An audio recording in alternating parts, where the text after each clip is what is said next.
सच देखेंगे। इसके निर्देशक doctor romaine Kumar.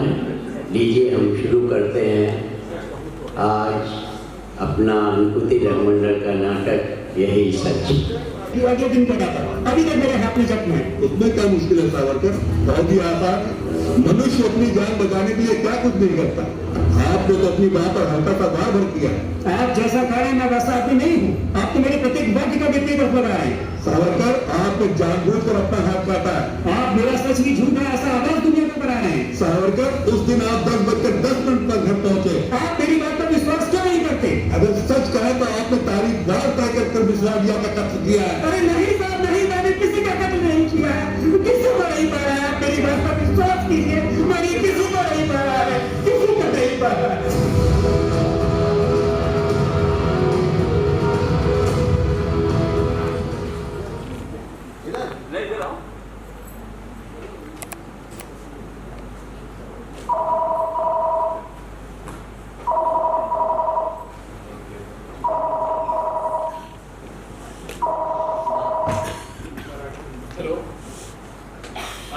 Association. Yes, मैं राणे बोल रहा हूँ। ओह जोग साहब, बोलिए बोलिए। नहीं सर, अभी कोर्ट से वापस नहीं लौटे हैं, शायद देर हो जाए। वही मनसुख का केस और सरकार की ओर से बरानते वकील, फिर क्या ही कहना। अपॉइंटमेंट मैं देखता हूँ। 1 मिनट दिया। एक काम करिए, आप 6:30 तक आ जाइए।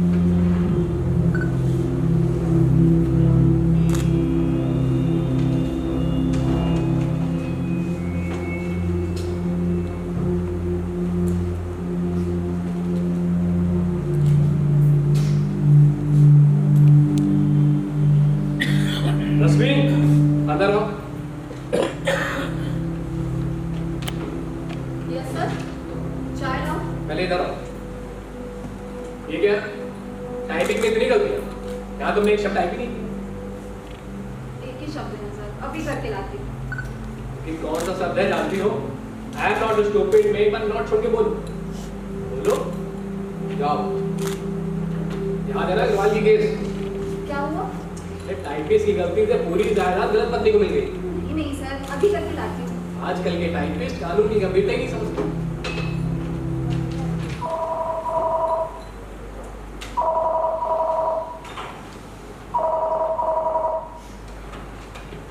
यस नितिन साहब, हाँ मतलब कल जो हमारे पास आया था मैंने उसे बताया, ऑफिस में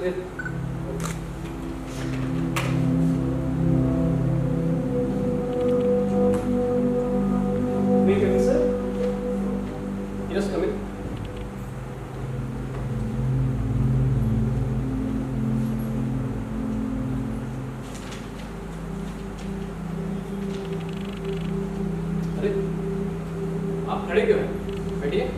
नहीं रहने दीजिए। इस स्थिति में ना मेरे लिए एक जगह बैठना बहुत मुश्किल हो रहा है। राणे जी, ये सब मेरे साथ ही क्यों हो रहा है? मुझे तो विश्वास ही नहीं हो रहा है। देखिए ना, मैं एक सीधा साधा इंसान हूँ, सभी के साथ मेरी अच्छी दोस्ती हो जाती है। मैं इस तरह का हिंसा करने वाला व्यक्ति नहीं। ये सब निपट जाएगा ना। अपने यहाँ बेगुनाहों को तो सजा नहीं होती है ना। देखो नितिन, अभी तक तो अपने देश की न्याय व्यवस्था दुनिया की सर्वश्रेष्ठ न्याय व्यवस्थाओं में से एक है। मेरे हिसाब से तो तुम्हें चिंता करने की कोई जरूरत नहीं। बस एक बार तुम्हारी डिटेल्स देख लेते हैं, ठीक है? जी। मुझे बताओ कि तुम कहाँ जॉब करते हो? नहीं साहब, अभी मेरे पास कोई जॉब नहीं है। कितने दिन हुए? 2-3 महीने हुए हैं सर। उसके पहले क्या? उसके पहले साहब एक कार सर्विसिंग सेंटर में जूनियर मैकेनिक। ठीक है, वहाँ कितने दिन काम किया? वहाँ भी सर ऐसे 2-3 महीने बिताए होंगे। ओके, नौकरी से क्या हटाया? नहीं साहब, हटाया नहीं गया था, वो नौकरी मैंने छोड़ी थी। वहाँ के मैनेजर से मेरा झगड़ा हुआ और वो साला बदमाश। क्या? सॉरी, उसके पहले मैं डिपार्टमेंटल स्टोर में था। वाह, मेरी ओर ऐसे देख रहे हैं, अब यही सोच रहे हैं ना कि मैं अस्थिर हूँ। लेकिन ये बात सच। पर इसके पहले साहब मैं दुबई में था, वहाँ मुझे कोई प्रॉब्लम नहीं थी। वहीं मेरी पहचान ना आयशा से हुई। आयशा को? अरे साहब, मेरी पत्नी। ठीक है। हम दोनों ने दुबई में शादी की और उसका बहुत आग्रह था इसलिए मुंबई आकर सेटल होना तय किया। लेकिन नहीं सर, आज तक मुंबई में सेटल नहीं हो पाया। एक और महत्वपूर्ण बात, मुझे ना साहब मोटर कार बहुत पसंद है। कार के लिए नए नए पार्ट्स बनाना, ये सब बहुत अच्छा लगता है। Good evening sir. Good evening. Rana साहब आ गए? जी, आपकी केबिन में। Thank you. ठीक है सॉरी प्रताप, थोड़ी देर हो गई। ये कौन है? नितिन सावरकर, मैंने आपसे कहा था ना, इसीलिए इनको आज बुलाया। नमस्कार सर। नमस्कार। नमस्कार। बसो सावरकर बसो। मैंने कहा था जल्दी आऊंगा, लेकिन ये अग्रवाल की केस और सरकारी वकील पर अंश पे फिर और क्या चाहिए? ये इसका क्या होगा? और क्या, जीत लिया भाई। Very good. आपको भी परांजपे के विरोध में जीतने में बड़ा मजा आता है। यस, लेकिन एक बात है, परांजपे जीनियस है, सच है। Very studious. लेकिन इतने सालों की प्रैक्टिस के बाद भी ये बात भूल जाता है कि गवाह से लीडिंग प्रश्न पूछने चाहिए। छोड़ो, अब और क्या काम बाकी? सर, नितिन सावरकर को बुलाया है, इसकी बात पर थोड़ा गौर करते हैं। ठीक है। इस केस में आप इंटरेस्ट लेना चाहेंगे तो तुरंत काम शुरू करना पड़ेगा, क्योंकि सर स्थिति को देख के लग नहीं रहा कि अपने पास उतना समय बचा है। बड़ी साहब, मेरी पत्नी को लगता है कि मुझे गिरफ्तार किया जाएगा। क्यों? किसने? मुझमें शक है कि मैंने कत्ल किया है। Miss Wadia murder case. Okay okay, मैंने पढ़ा था पेपर पे। आगे बोलो। मिस वाडिया की उम्र करीब 52 वर्ष थी एंड मैरिड। उनके साथ सरस्वती सावंत एक प्रौढ़ स्त्री रहती थी। अच्छा। मतलब अभी भी रहती है कंपेनियन की तरह। 14 जून को सरस्वती बाई पूरा दिन घर पर नहीं थी, रात को लौटी तब देखा कि पूरा कमरा अस्त-व्यस्त था। मतलब कि मिस वाडिया को हमला करके मार दिया। और दूसरे दिन समाचार में मैंने देखा कि जांच के लिए पुलिस मुझे ढूंढ रही है। क्यों? किस लिए? क्योंकि उनको शक था कि उस शाम में मिस वाडिया के घर गया। आप उनके घर गए थे? हाँ साहब, मैं गया। ठीक है, आगे बोलो। कर्णिक साहब, मैं खुद पुलिस स्टेशन गया और जो जानकारी वो चाहते थे वो सब मैंने उन्हें बता दी। ठीक है, आगे बोलो। अब पुलिस मुझसे उल्टे सीधे सवाल करने लगी। एक मिनट, जब आप ये स्टेटमेंट पुलिस में दे रहे थे तब इस जानकारी का अथवा स्टेटमेंट को जो कोर्ट में शायद आपके विरोध में किया जाएगा, ऐसा कुछ पुलिस ने आपको बताया था? जी, वो कह रहे थे कि तुम्हारा ये बयान कोर्ट में प्रस्तुत होगा। बताओ, मुझे नहीं लगता कि हमारे हाथ में कुछ बचे। नहीं कर्णिक साहब, वहाँ पुलिस स्टेशन से ना सीधा मैं अपने घर पहुंचा और जो भी कुछ हुआ था वो सब मैंने आयशा को बताया। सब आयशा मेरी पत्नी, उसने कहा कि अब तो पुलिस को पक्का तुम पर ही शक होने वाला है और इस मामले में हमें वकील की जरूरत है। साहब, मैं दौड़ते दौड़ते राणे साहब के पास आया। राणे साहब ने कहा कि कर्णिक साहब पूरी मदद करेंगे तुम्हारी। मिस वाडिया को आप कब से जानते हो? साहब, ये 2-2.5 महीने पहले किंग सर्किल क्रॉसिंग में पहली बार मिले थे। क्या हुआ था? सर, एक दिन हमेशा की तरह मैंने टपरी से सिगरेट खरीदी और रास्ता क्रॉस करने के लिए मैं क्रॉसिंग में खड़ा था। तब मिस वाडिया जी भी वहाँ थी और हम क्रॉस करने वाले थे कि इतने में एक बस बड़ी तेजी से वहाँ से गुजरी, तो मैंने झट से उन्हें पीछे खींच लिया। अब इस हादसे से वो बहुत डर गई और थर-थर कांपने लगी, पर उन्हें जोर से मेरा हाथ पकड़ा। मतलब कि लोगों को ये लगा कि मैंने उनकी जान बचाई। ऐसी कोई संभावना थी? जी साहब। मैंने कहा कि आप में उनकी जान बचाने की कोई संभावना थी? साहब, होता होगा ये सब फिल्मों में, पर मैं ईमानदारी से कह रहा हूँ, उसके बाद वो मुझे कभी मिलेगी मैंने सपने में भी नहीं सोचा। ठीक है सावरकर, तुम इस कुर्सी पर आओ। प्रताप, तुम उठो। जी। आइए बैठिए, सिट डाउन। आप बताइए कि दोबारा वाडिया जी से आप कब और कैसे मिले? हाँ, ये साहब एकदम फिल्मों जैसा हुआ। एक बार मैं थिएटर गया था फिल्म देखने। अब बालकनी में ठीक मेरे पीछे मिस वाडिया बैठी और वहाँ उन्होंने मुझे पहचान लिया और पूछा कि घर आओगे। अच्छा, और फिर आप तुरंत गए? नहीं साहब, तुरंत नहीं गया। क्या है कि वो बार बार आग्रह कर रही थी और फिर मना करना भी तो गलत है, तो मैंने उनसे कह दिया कि मैं अगले शनिवार आऊँगा, तब मैं फ्री हूँ। ठीक है, अगले शनिवार जब आप उनसे मिलने गए तब आप उनके बारे में क्या जानते थे? नहीं साहब, कुछ खास जानकारी तो नहीं थी, फिर भी जितना उन्होंने बताया। नहीं तो उतना ही क्या था? साहब, वो कह रहे थे कि वो अकेली रहती हैं, उनका कोई नज़दीकी दोस्त और रिश्तेदार नहीं। सावरकर, मिस वाडिया की माली हालत कैसी थी? बहुत अच्छी थी साहब, संपन्न थी। ये बात कैसे जानी? अरे मुझे बताती थी साहब। और आपकी स्थिति कैसी? हमारा क्या है साहब, जेब हमेशा खाली रहती है। सावरकर, ये बात तो तुम्हारे लिए बिल्कुल अच्छी नहीं थी। तो आपको क्या लग रहा है कि मैंने उनसे नजदीकी रिश्ता बनाया है? भाई बिल्कुल यही शब्द नहीं कहूँगा, लेकिन इसका दूसरा अर्थ यही हो सकता है। लेकिन कर्णिक साहब, मिस वाडिया से मिलने आप बार बार जाते थे? हफ्ते में 1-2 बार तो जाता था। फिर साथ में पत्नी को ले जाते? नहीं साहब, मैं अकेला। क्यों अकेले? क्यों? क्योंकि उसे पसंद नहीं थी। किसे? पत्नी को? नहीं साहब, शिरीन को। क्या कहा? आई एम सॉरी, मैं कहना चाहता था कि मिस वाडिया जी को। तो क्या है ना साहब, मैं उन्हें शिरीन ही कहता था, उन्हीं का आग्रह करता था कि शिरीन को। सिर्फ 1-2 महीने में शिरीन? ठीक है, आगे बोलिए। सब धीरे धीरे ना वो मुझे बहुत पसंद करने लगे थे। ओ, मतलब मिस वाडिया आपसे प्रेम करने अरे लगी? नहीं कर्णिक साहब, देखो बिल्कुल सच बताना। अरे सच बता रहा हूँ साहब, बहुत लाड प्यार करती थी, बिल्कुल माँ जैसा इसलिए करती थी। भाई हम नहीं जानते कि आप पर पुलिस केस हुई है या नहीं, लेकिन अगर होती है तो इस केस का बहुत बड़ा हिस्सा आपके जैसे आकर्षक युवा और विवाहित पुरुषों को दिन में इतना समय किसी प्रौढ़ स्त्री के साथ क्यों बिताना है, इस विषय के संबंध में होगा। और पुलिस ये निष्कर्ष निकालेगी कि मुझे उनकी संपत्ति का मोह हो गया। बिल्कुल सहज बात है। देखिए साहब, मैं ईमानदारी से कह रहा हूँ कि ऐसा नहीं कि मुझे उनकी संपत्ति का मोह नहीं हुआ। मतलब हमारी दोस्ती में धन ये कारण नहीं था, वो निश्चल प्रेम था। सावरकर, मैं आपको सिर्फ नितिन कह सकता हूँ। हाँ साहब, क्या नहीं। धन्यवाद। तो नितिन मिस वाडिया जानती थी कि तुम शादीशुदा हो? हाँ साहब जानती थी, मैंने ही बताया था उन्हें। फिर उन्होंने कभी आग्रह नहीं किया कि तुम अपनी पत्नी को लेकर आओ और मेरा उससे परिचय कराओ? नहीं साहब, कभी नहीं किया। ठीक है, उन्होंने आग्रह नहीं किया, लेकिन तुमने भी क्यों नहीं सोचा कि तुम अपनी पत्नी को लेकर जाओ और मिस वाडिया से उसका परिचय कराओ? अब साहब मुझे भी कभी नहीं लगा, नहीं तो ऐसा क्यों? क्योंकि शिरीन को गलतफहमी हुई थी कि मेरा और मेरी पत्नी का रिश्ता ठीक नहीं है। और ये गलतफहमी तुमने करवाई थी? नहीं साहब, उन्होंने अपने आप ही सोच लिया और फिर इसमें मेरा ही नुकसान था। मुझे भी लगा कि अगर आयशा हमारे बीच आएगी तो शिरीन का जो आकर्षण है मेरे प्रति वो खत्म हो जाएगा। अच्छा। और इसमें सर मेरे ही नुकसान था। क्या है ना सर, कार के लिए मैंने एक वाइपर बनाया और उस वाइपर की प्रोडक्शन कॉस्ट में शिरीन कुछ आर्थिक मदद कर देगी, बस इतनी सी अपेक्षा थी मेरी सर। मतलब कि टोटल प्रोडक्शन कॉस्ट वो देने वाली थी और होने वाला प्रॉफिट। आगे क्या? नहीं साहब, अब आगे बताना बहुत मुश्किल हो रहा है। लेकिन बताना पड़ेगा ना। पर साहब मैं आपको कह रहा हूँ, भरोसा करिए कि मैंने उनसे कभी भी पैसे से नहीं लिए। कभी भी नहीं? कभी भी नहीं। देखो एक बात ध्यान रखनी है, यहाँ बिल्कुल सच बोलना है। वकील के सामने कभी कुछ छिपाना नहीं। प्रताप को दूसरी औरत हो, सरस्वती बाई साहब, कंपेनियन, सोबत के लिए, इनके बारे में कुछ जानते हो? जी हाँ, अरे वो तो अपने आप को घर की मालकिन समझती थी। शिरीन पे दादागिरी करती थी। क्या क्या करती थी? नहीं साहब, शिरीन की सेवा भी करती थी, लेकिन अब शिरीन का ही व्यवहार ऐसा होता कि लगता कि वो उसके नियंत्रण में है। तो उसको ना साहब मेरे पर बहुत गुस्सा आता है। क्यों भाई? कुछ नहीं साहब, ईर्ष्या। ठीक है, लेकिन क्यों? ये साहब वो क्या है ना कि मैं शिरीन के थोड़ा बहुत आर्थिक व्यवहार में मदद करने लगा था, और ये बात उसे बिल्कुल पसंद नहीं थी। आर्थिक व्यवहार में मदद करते थे मतलब क्या करते थे?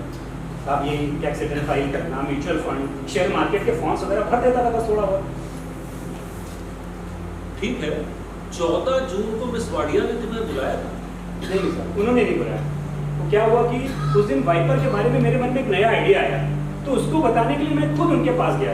अब वो शुक्रवार का दिन था और हर शुक्रवार को सरस्वती बाई कहीं बाहर जाती है, मतलब कि शिरीन उस दिन घर में अकेली थी। 14 जून को जब तुम मिस वाडिया से मिलने उनके घर गए थे, तब तुम्हें कल्पना थी कि सावंत बाई घर में नहीं होगी और वाडिया बाई घर में अकेली होगी? हाँ साहब मैं जानता था, लेकिन क्यों, क्या हुआ? सावरकर, ये बात तुम्हारे लिए बिल्कुल अच्छी नहीं है। अरे साहब जब वो अकेली है ऐसे में तो उनके साथ रहना बड़ी सहज सी बात नहीं होती। ठीक है, उसके आगे? तो साहब जब मैं उनके घर पहुंचा तो मुझे लग रहा है हाँ करीब 7:45 बजे थे। अब शिरीन का डिनर हो चुका था, हम लोग बैठे, बातें हुई, हमने ताश भी खेले थोड़ी देर। ठीक है। उसके बाद में कॉफी पी। अच्छा। अब करीब 9 बजे के आसपास शिरीन को नींद आने लगी, तो मैं उठा और हमेशा की तरह चलते चलते अपने घर पहुंच गई। एक मिनट, कल तुमने मुझे बताया था कि उस दिन सरस्वती बाई कुछ जल्दी घर लौटी थी। अरे साहब वो तो पुलिस कह रही थी। पुलिस कहते हैं कि सरस्वती बाई कुछ भूल गई थी, उसे लेने घर वापस आई और उसने शिरीन को किसी के साथ बात करते हुए सुना। कालिक साहब अब वो जो भी हो राणा साहब, वो मैं नहीं था। सिद्ध कर सकते हो? हाँ जी बिल्कुल। कैसे करो? अरे वहां से निकल मैं घर पहुंचा था। अब कल पुलिस भी मुझसे यही पूछ रही थी कि 9:30 बजे तुम कहाँ थे, कहाँ थे? अरे साहब मैं उनके घर से निकला, चलते चलते सीधा अपने घर पहुंचा। ठीक है, तुम वाडिया बाई के घर से निकलकर अपने घर पहुंचे, इस बीच रास्ते में तुम्हें कोई मिला? किसी से तुम्हारी कोई बात हुई, किसी ने तुम्हें देखा? सर ऐसे कहाँ याद आ रहा है, क्या क्यों? लेकिन क्यों, क्या इसका उपयोग हो सकता था ना? अरे साहब आयशा बताएगी कि जब कल 9:30 बजे हुआ और मैं और आयशा घर में थे, अब उसकी गवाही के बाद भी क्या और किसी गवाह की जरूरत है? सावरकर, जिस गवाही के लिए परिस्थिति जन्य प्रमाण का आधार नहीं है, ऐसी प्रेम करने वाली पत्नी की गवाही का कोई महत्व नहीं है। मतलब ये माना जाएगा कि मेरी पत्नी मुझे बचाने के लिए कोर्ट में झूठ बोलेगी? यस, हमेशा यही होता है। तुम दोनों पति पत्नी एक दूसरे से बहुत प्रेम करते हो। जी, आयशा जैसी पत्नी ना बड़े नसीब से मिलती है। शी इज वंडरफुल वाइफ, और मैं हमेशा इस मामले में ना सर यस, मेरे टेबल पर रख दो। नहीं सर, ये देखिए।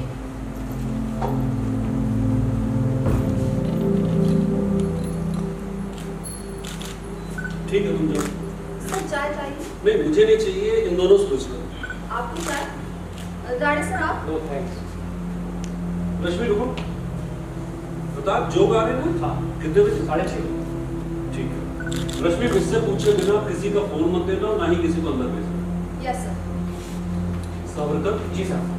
मिस वाडिया ने अपनी वसीयत और अपनी सारी जायदाद तुम्हारे नाम कर दी है, ये बात तुम पहले से जानते थे या नहीं? अरे साहब क्या बोल रहे हैं सर, ये असंभव है, ये नहीं हो सकता। ये पेपर पढ़ो। नहीं नहीं सर, नहीं साहब, मेरा विश्वास नहीं है इस अखबार पे। ये बात मुझे आयशा को बतानी चाहिए। मैं कर सकता हूँ एक फोन प्लीज?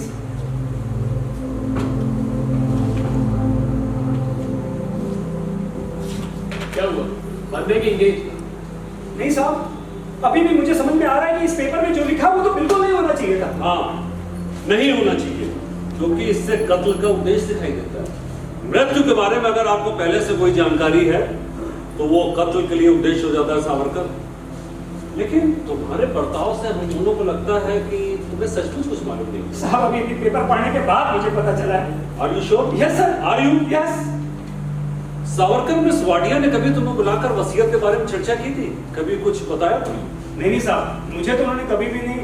हाँ, ये सरस्वती राय से ये कहते हुए मैंने जरूर सुना था कि तुम्हें क्या लगता है मैं वसीयत बदल दूंगी। पर साहब इस तरह की गुफ्तगू में उनके बीच तो हमेशा चलती रहती थी, और मैं पहुंच जाऊं तो मेरी उपस्थिति में तो पक्का।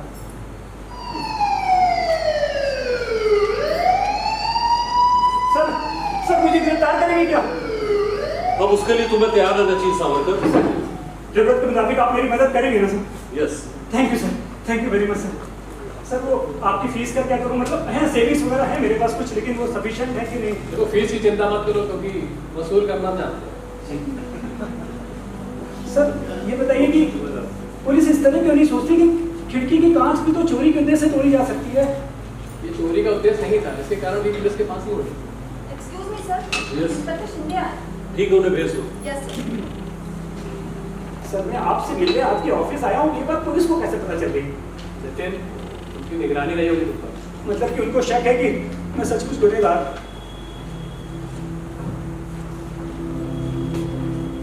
Good evening sir. Good evening. Warrant है sir. Arrest warrant Nitin Savarkar. ठीक है। Nitin Savarkar, yes sir.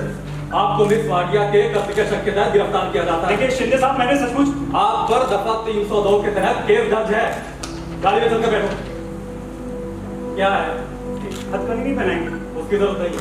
नहीं, मुझे पहली बार गिरफ्तार किया जा रहा है। सावरकर, आपको भी बहुत सी बातों की जानकारी बाकी है।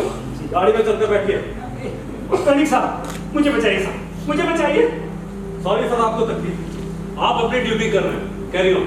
Thank you sir. ये आदमी भी कैसे विचित्र प्रसंग से गुजर रहा है, इसे कुछ भी पता नहीं। इसके आगे सब कुछ इसकी पत्नी पर निर्भर है, लेकिन उस पर भी कौन भरोसा करेगा? आखिर पुलिस को जो लगता है वही बात कोर्ट में मानेगी। लेकिन एक बार उसे मिलना तो चाहिए।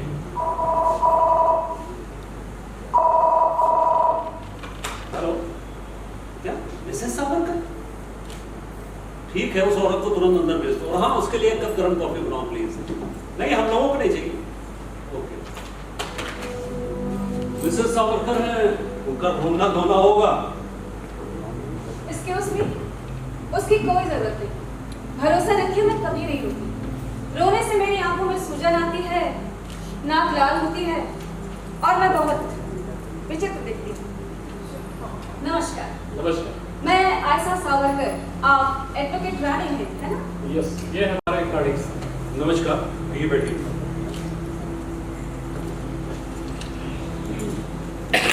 बहुत सुना है इनके बारे में।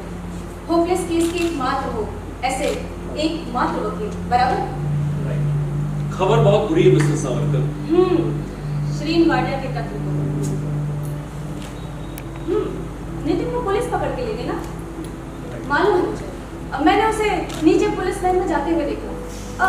मैंने उसे कहा था कि जल्द ही तुम्हें गिरफ्तार किया जाएगा, लेकिन इतनी जल्दी होगा ऐसा नहीं लगा था। अब जो होना था हो गया। श्रीन वाडिया का कत्ल। लेकिन आप डरना मत और अपसेट भी मत हो। नहीं, मैं बिल्कुल अपसेट नहीं हूँ। I look upset. अरे आप तो बड़ी हिम्मत वाली हैं। हाँ, आप कह रहे हैं तो मैं हो सकती हूँ हिम्मत वाली। अब आगे क्या करना है इसके बारे में बात करेंगे? नहीं, आप निश्चिंत रहिए। देखिए, इस केस में कोई भी जल्दबाजी नहीं करनी, सोच समझकर काम करना हमारे लिए जरूरी है। वो मैं अच्छे से कर सकती हूँ। मेरी भी एक रिक्वेस्ट है, मुझसे कुछ छुपाइएगा नहीं। जो कुछ है वो मुझे अच्छी तरह समझना चाहिए। मुझे पूरा यकीन हो जाना चाहिए कि जो कुछ है वो मेरे लिए ज़रूरी है, फिर वो चाहे कितना भी गलत होगा। गुड। अब इस प्रसंग का सामना करने के लिए हमारे पास एक ही रास्ता है। क्या? बताओ, जूते दो। ओके, बैठिए।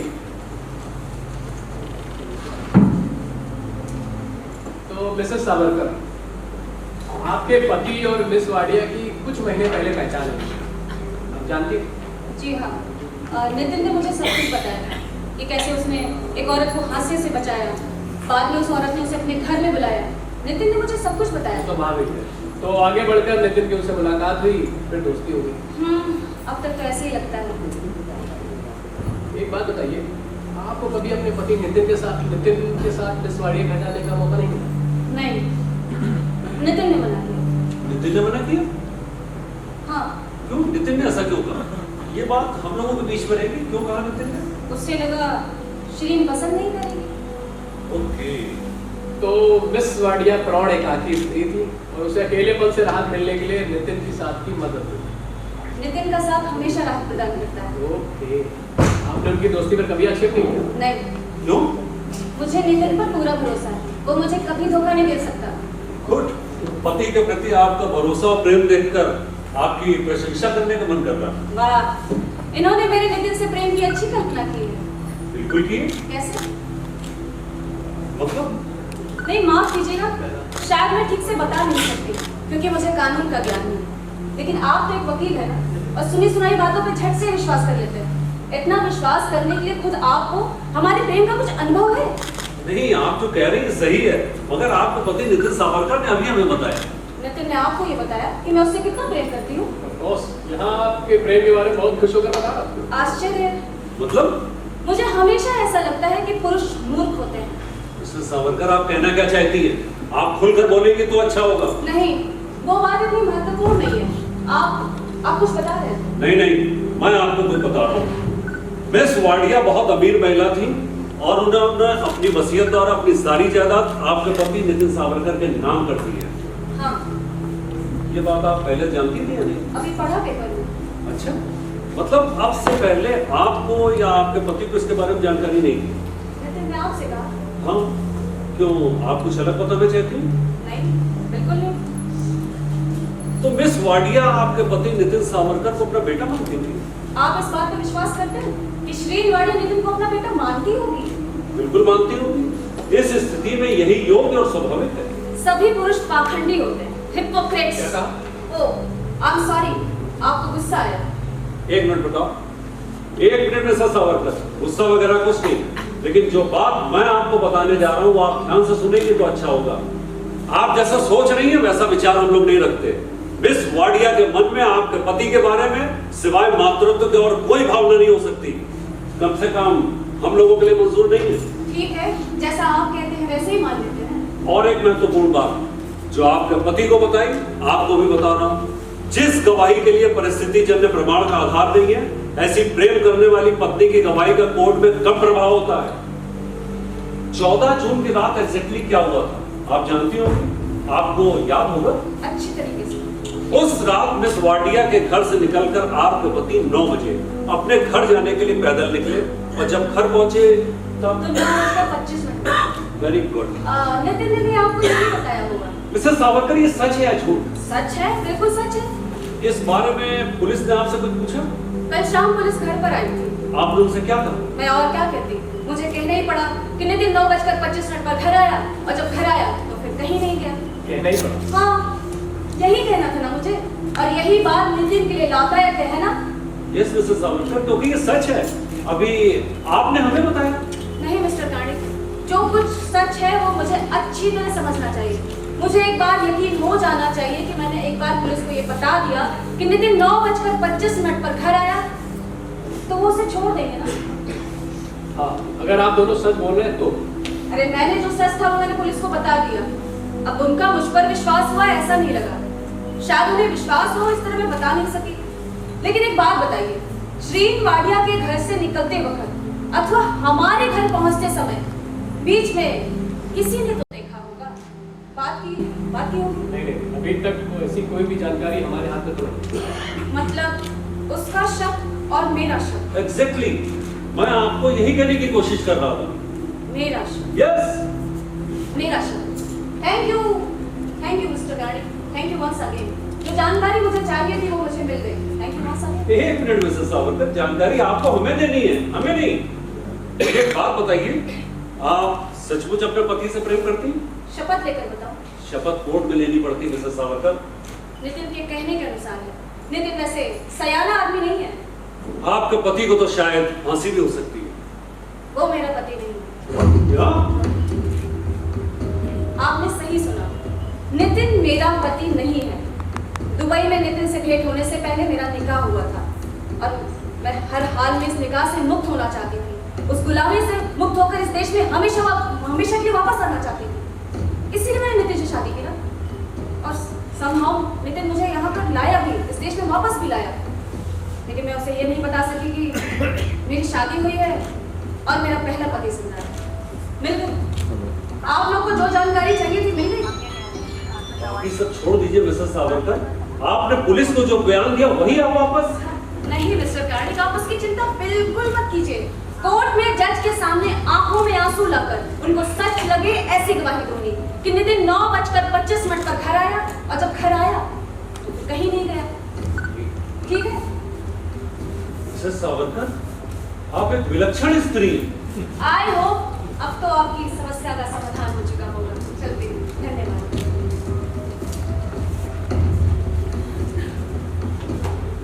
इस औरत के मन में कुछ चल रहा है बेटा, कुछ विचित्र। इस औरत की इस कोर्ट केस के संदर्भ में हमें कोई मदद नहीं होगी, I am sure.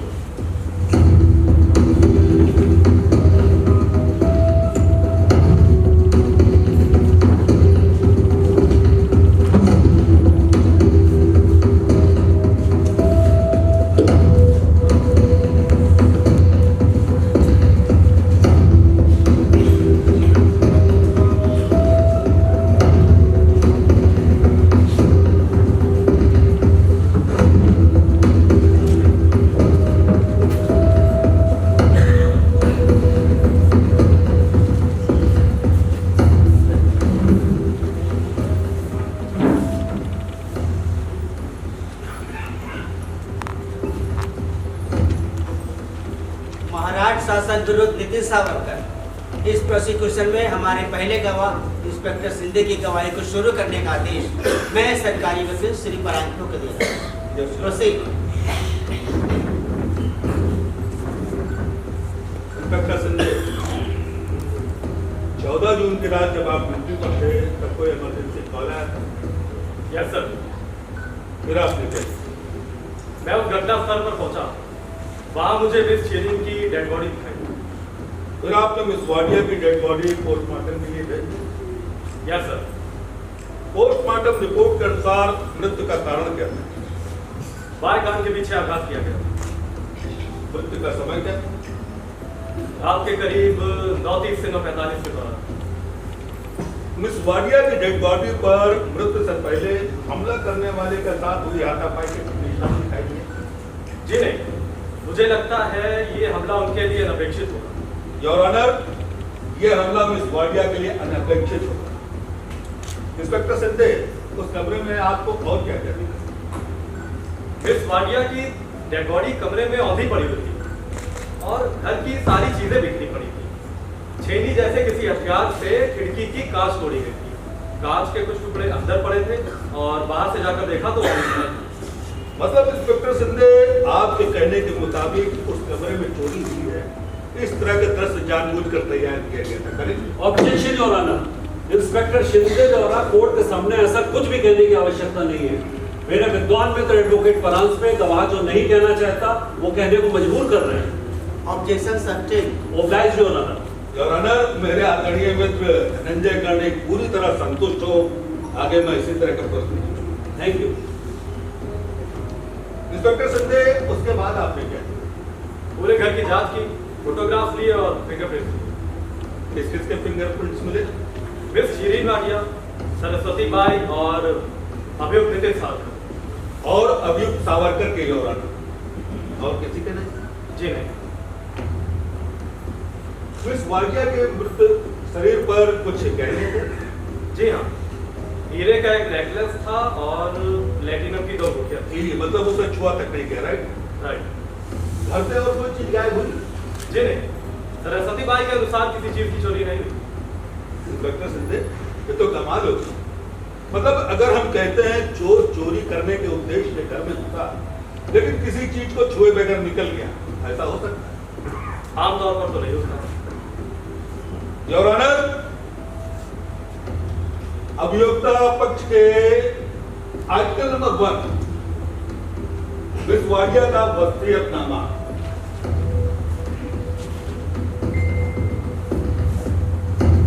Inspector Sanjay, miss Wadia का वसीयतनामा आपने कोर्ट में प्रमाण के रूप में प्रस्तुत किया है? Yes sir. वसीयतनामा किस तारीख को लिखा गया? 8 जून को। 8 जून, मतलब मिस वाडिया के मृत्यु से सिर्फ 6 दिन पहले, राइट? राइट। मिस वाडिया के मृत्यु के पश्चात उनका जो कुछ भी मामूली लेन देन होगा, उसे पूरा करने के बाद बची हुई पूरी जायदाद नितिन सावरकर के नाम कर दी जाए, ऐसा लिखा आपने पढ़ा? Yes sir. मिस वाडिया की पूरी प्रॉपर्टी की कीमत आज के बाजार भाव के अनुसार कितनी होगी? करीब 5 crore. 5 crore. Thank you inspector Sanjay, thank you very much. Inspector Sanjay, postmortem report के अनुसार मिस वाडिया पर जो आघात हुआ वो सिर्फ एक ही? जी, सिर्फ एक ही था। और यह आघात सिर के कौन से हिस्से पर किया गया? बाएं कान के पीछे। बाएं कान के पीछे। अच्छा, यह आघात बहुत जोर से था? जी नहीं, ऐसा नहीं लगा। मतलब यह आघात पुरुष द्वारा ही नहीं, कोई औरत भी कर सकती? जी कर सकती है, लगा नहीं सकते। That's good. इंस्पेक्टर संजय, आपके कहने के अनुसार घर में सिर्फ मिस वाडिया, नितिन सावरकर और सरस्वती बाई के फिंगरप्रिंट्स मिले, राइट? राइट। एक बात बताइए, आजकल चोर हाथ में दस्ताने पहनकर चोरी करते हैं या फिर फिंगरप्रिंट छोड़ के जाते हैं? दस्ताने पहनकर करते हैं हमेशा?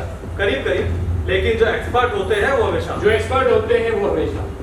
मतलब कि किसी केस में फिंगरप्रिंट्स नहीं भी मिले तो कोई विशेष बात नहीं।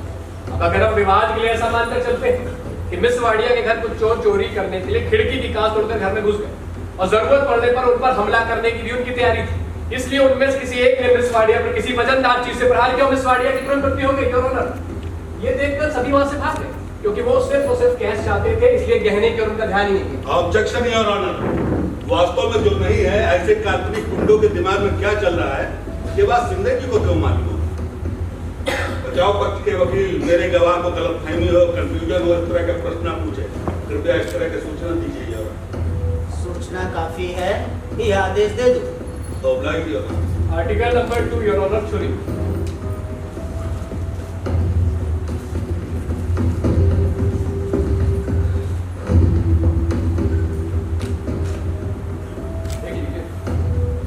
जब आप पहली बार अभियुक्त के घर गए तो उसकी पत्नी को ये छुरी दिखाई दिया? राइट। मान लीजिए आप इस छुरी से फल काट और हल्का सा फुला तो हाथ जोर से कट सकता और ब्लीडिंग भी हो सकती। ऑब्जेक्शन योर ऑनर, वास्तव में यह मत प्रदर्शन खासतौर पर एक्सपर्ट ओपिनियन का मुद्दा है। ठीक है, मैं अपना प्रश्न वापस ले रहा हूँ। Thank you. इंस्पेक्टर संजय, जब आप पहली बार अभियुक्त के घर गए और उसकी शर्ट की बाह पर पड़े खून के धब्बे के बारे में उससे पूछा, तब उसने बताया कि इस छुरी से फल काटने में हाथ कट गया था उस जख्म के धब्बे में। अभियुक्त ने ऐसा ही कहा। अभियुक्त ने ऐसे ही कहा। अभियुक्त की पत्नी ने भी यही कहा। शुरुआत में उन्होंने यही कहा था, लेकिन नहीं, सिर्फ यस और नो में जवाब दीजिए। Yes sir. Yes your honour. Thank you sir. Thank you your honour, article number 3, आरोपी नितिन सावरकर की शर्ट। इंस्पेक्टर संजय, ये शर्ट प्रमाण के रूप में आपने कोर्ट में प्रस्तुत किया है? Yes sir. ये शर्ट आपको कहाँ से? सावरकर के घर में। इस शर्ट पे जो खून के धब्बे हैं, उसको खून का ब्लड ग्रुप कौन सा? O positive. पोस्टमार्टम रिपोर्ट के अनुसार मिस वाडिया का ब्लड ग्रुप कौन सा है? O positive. O positive your honour. Inspector Sande, आपने अभियुक्त का शर्ट दर्ज किया, उस पर जो खून के धब्बे हैं वो अभियुक्त के खुद के खून के हो सकते हैं या नहीं? हो सकते हैं। हो सकते हैं योर ऑनर। आपने अभियुक्त को गिरफ्तार करने के बाद उसका ब्लड ग्रुप चेक करने के लिए ब्लड सैंपल लेबोरेटरी अथवा डीएनए टेस्ट के लिए हैदराबाद भेज दिया? नहीं सर। नहीं सर, ऐसा कैसे? ये ब्लड डोनेशन कार्ड है अभियुक्त के नाम पर। सही है।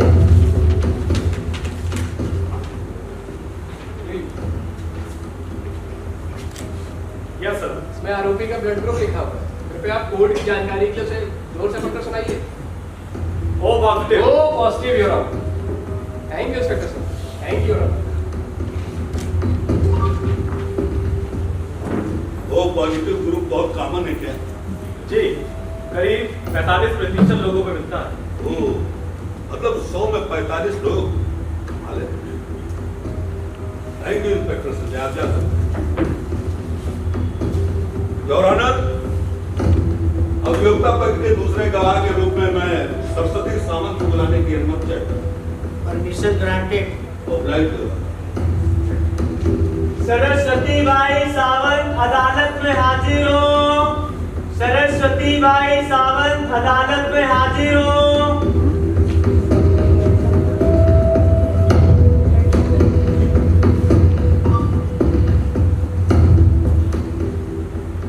शपथ दीजिए। मैं जो कहूँगी सच कहूँगी, सच के सिवा कुछ नहीं कहूँगी।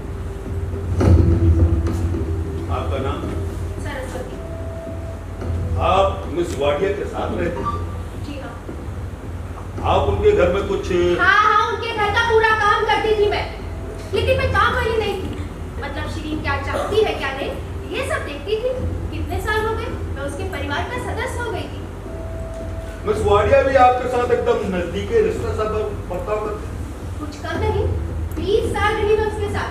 और मुझे बताइए, अगर उसका विश्वास नहीं होता तो क्या मुझे अपने घर में रहने देती? कितनी बार तो मैंने उसे नुकसान होने से बचाया। मिस वाडिया का स्वभाव कैसा? बहुत प्यारा, स्नेहपूर्ण, कभी कभी तो बहुत दिलदार हो जाती थी।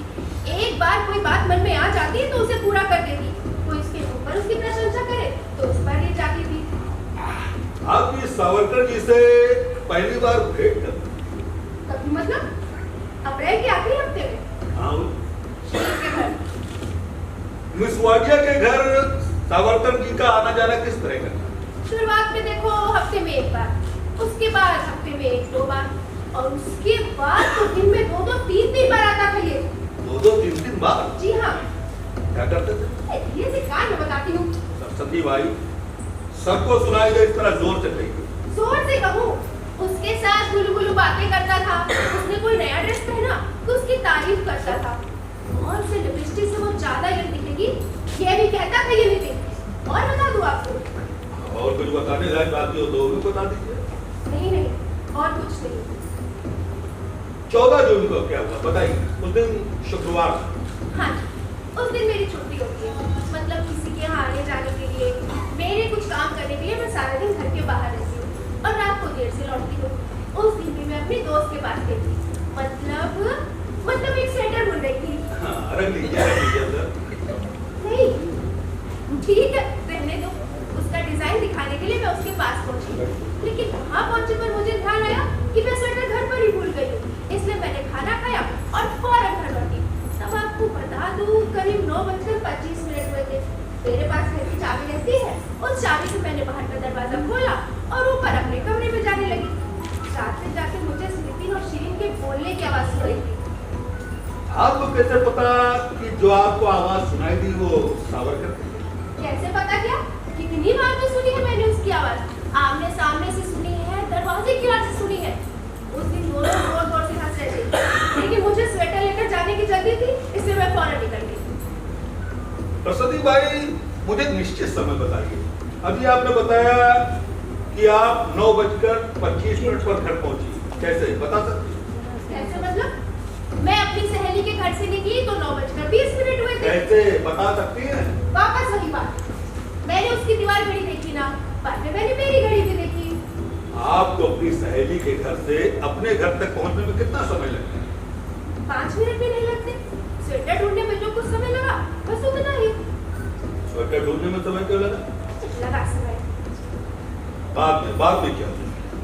बाद में मैं अपनी सहेली के घर वापस गई और आपको बता दूं करीब 11:15 बजे तक मैं उसके साथ गपशप करती रही। उसके बाद घर लौटी और सोने से पहले शिरीन के कमरे में ये पूछने के लिए गई कि उसे कुछ चाहिए क्या। मैंने देखा कि आपने क्या देखा? मैंने देखा कि शिरीन जमीन पर रोनी पड़ी है। जी, किसी ने उसका सर दबा दिया है। अलमारी खुली पड़ी है, सारा सामान बिखरा पड़ा है और खिड़की के पर्दे भी जोर-जोर से उड़ रहे हैं। फिर आपने क्या किया? मैंने पुलिस को फोन किया। सरस्वती बाई, उस क्षण आपको क्या लगा कि आपके घर में चोरी हुई है या सावरकर ने मिस वाडिया का कत्ल किया है? Objection your honour. इस प्रश्न का उत्तर देने की मैं परमिशन नहीं दूंगा। Mobile your honour. मूलतः ये प्रश्न पूछना ही नहीं चाहिए था। प्रोसीड।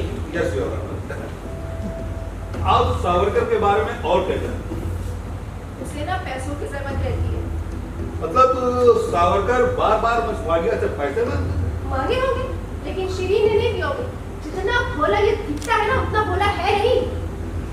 ये कितना सच है कि सावरकर मिस वाडिया को आर्थिक व्यवहार में मदद करते थे? अरे करता था ना, लेकिन शिरीन को उसकी जरूरत नहीं थी। जरूरत नहीं थी मतलब ये कि शिरीन को आर्थिक व्यवहार की जानकारी बहुत अच्छे से थी।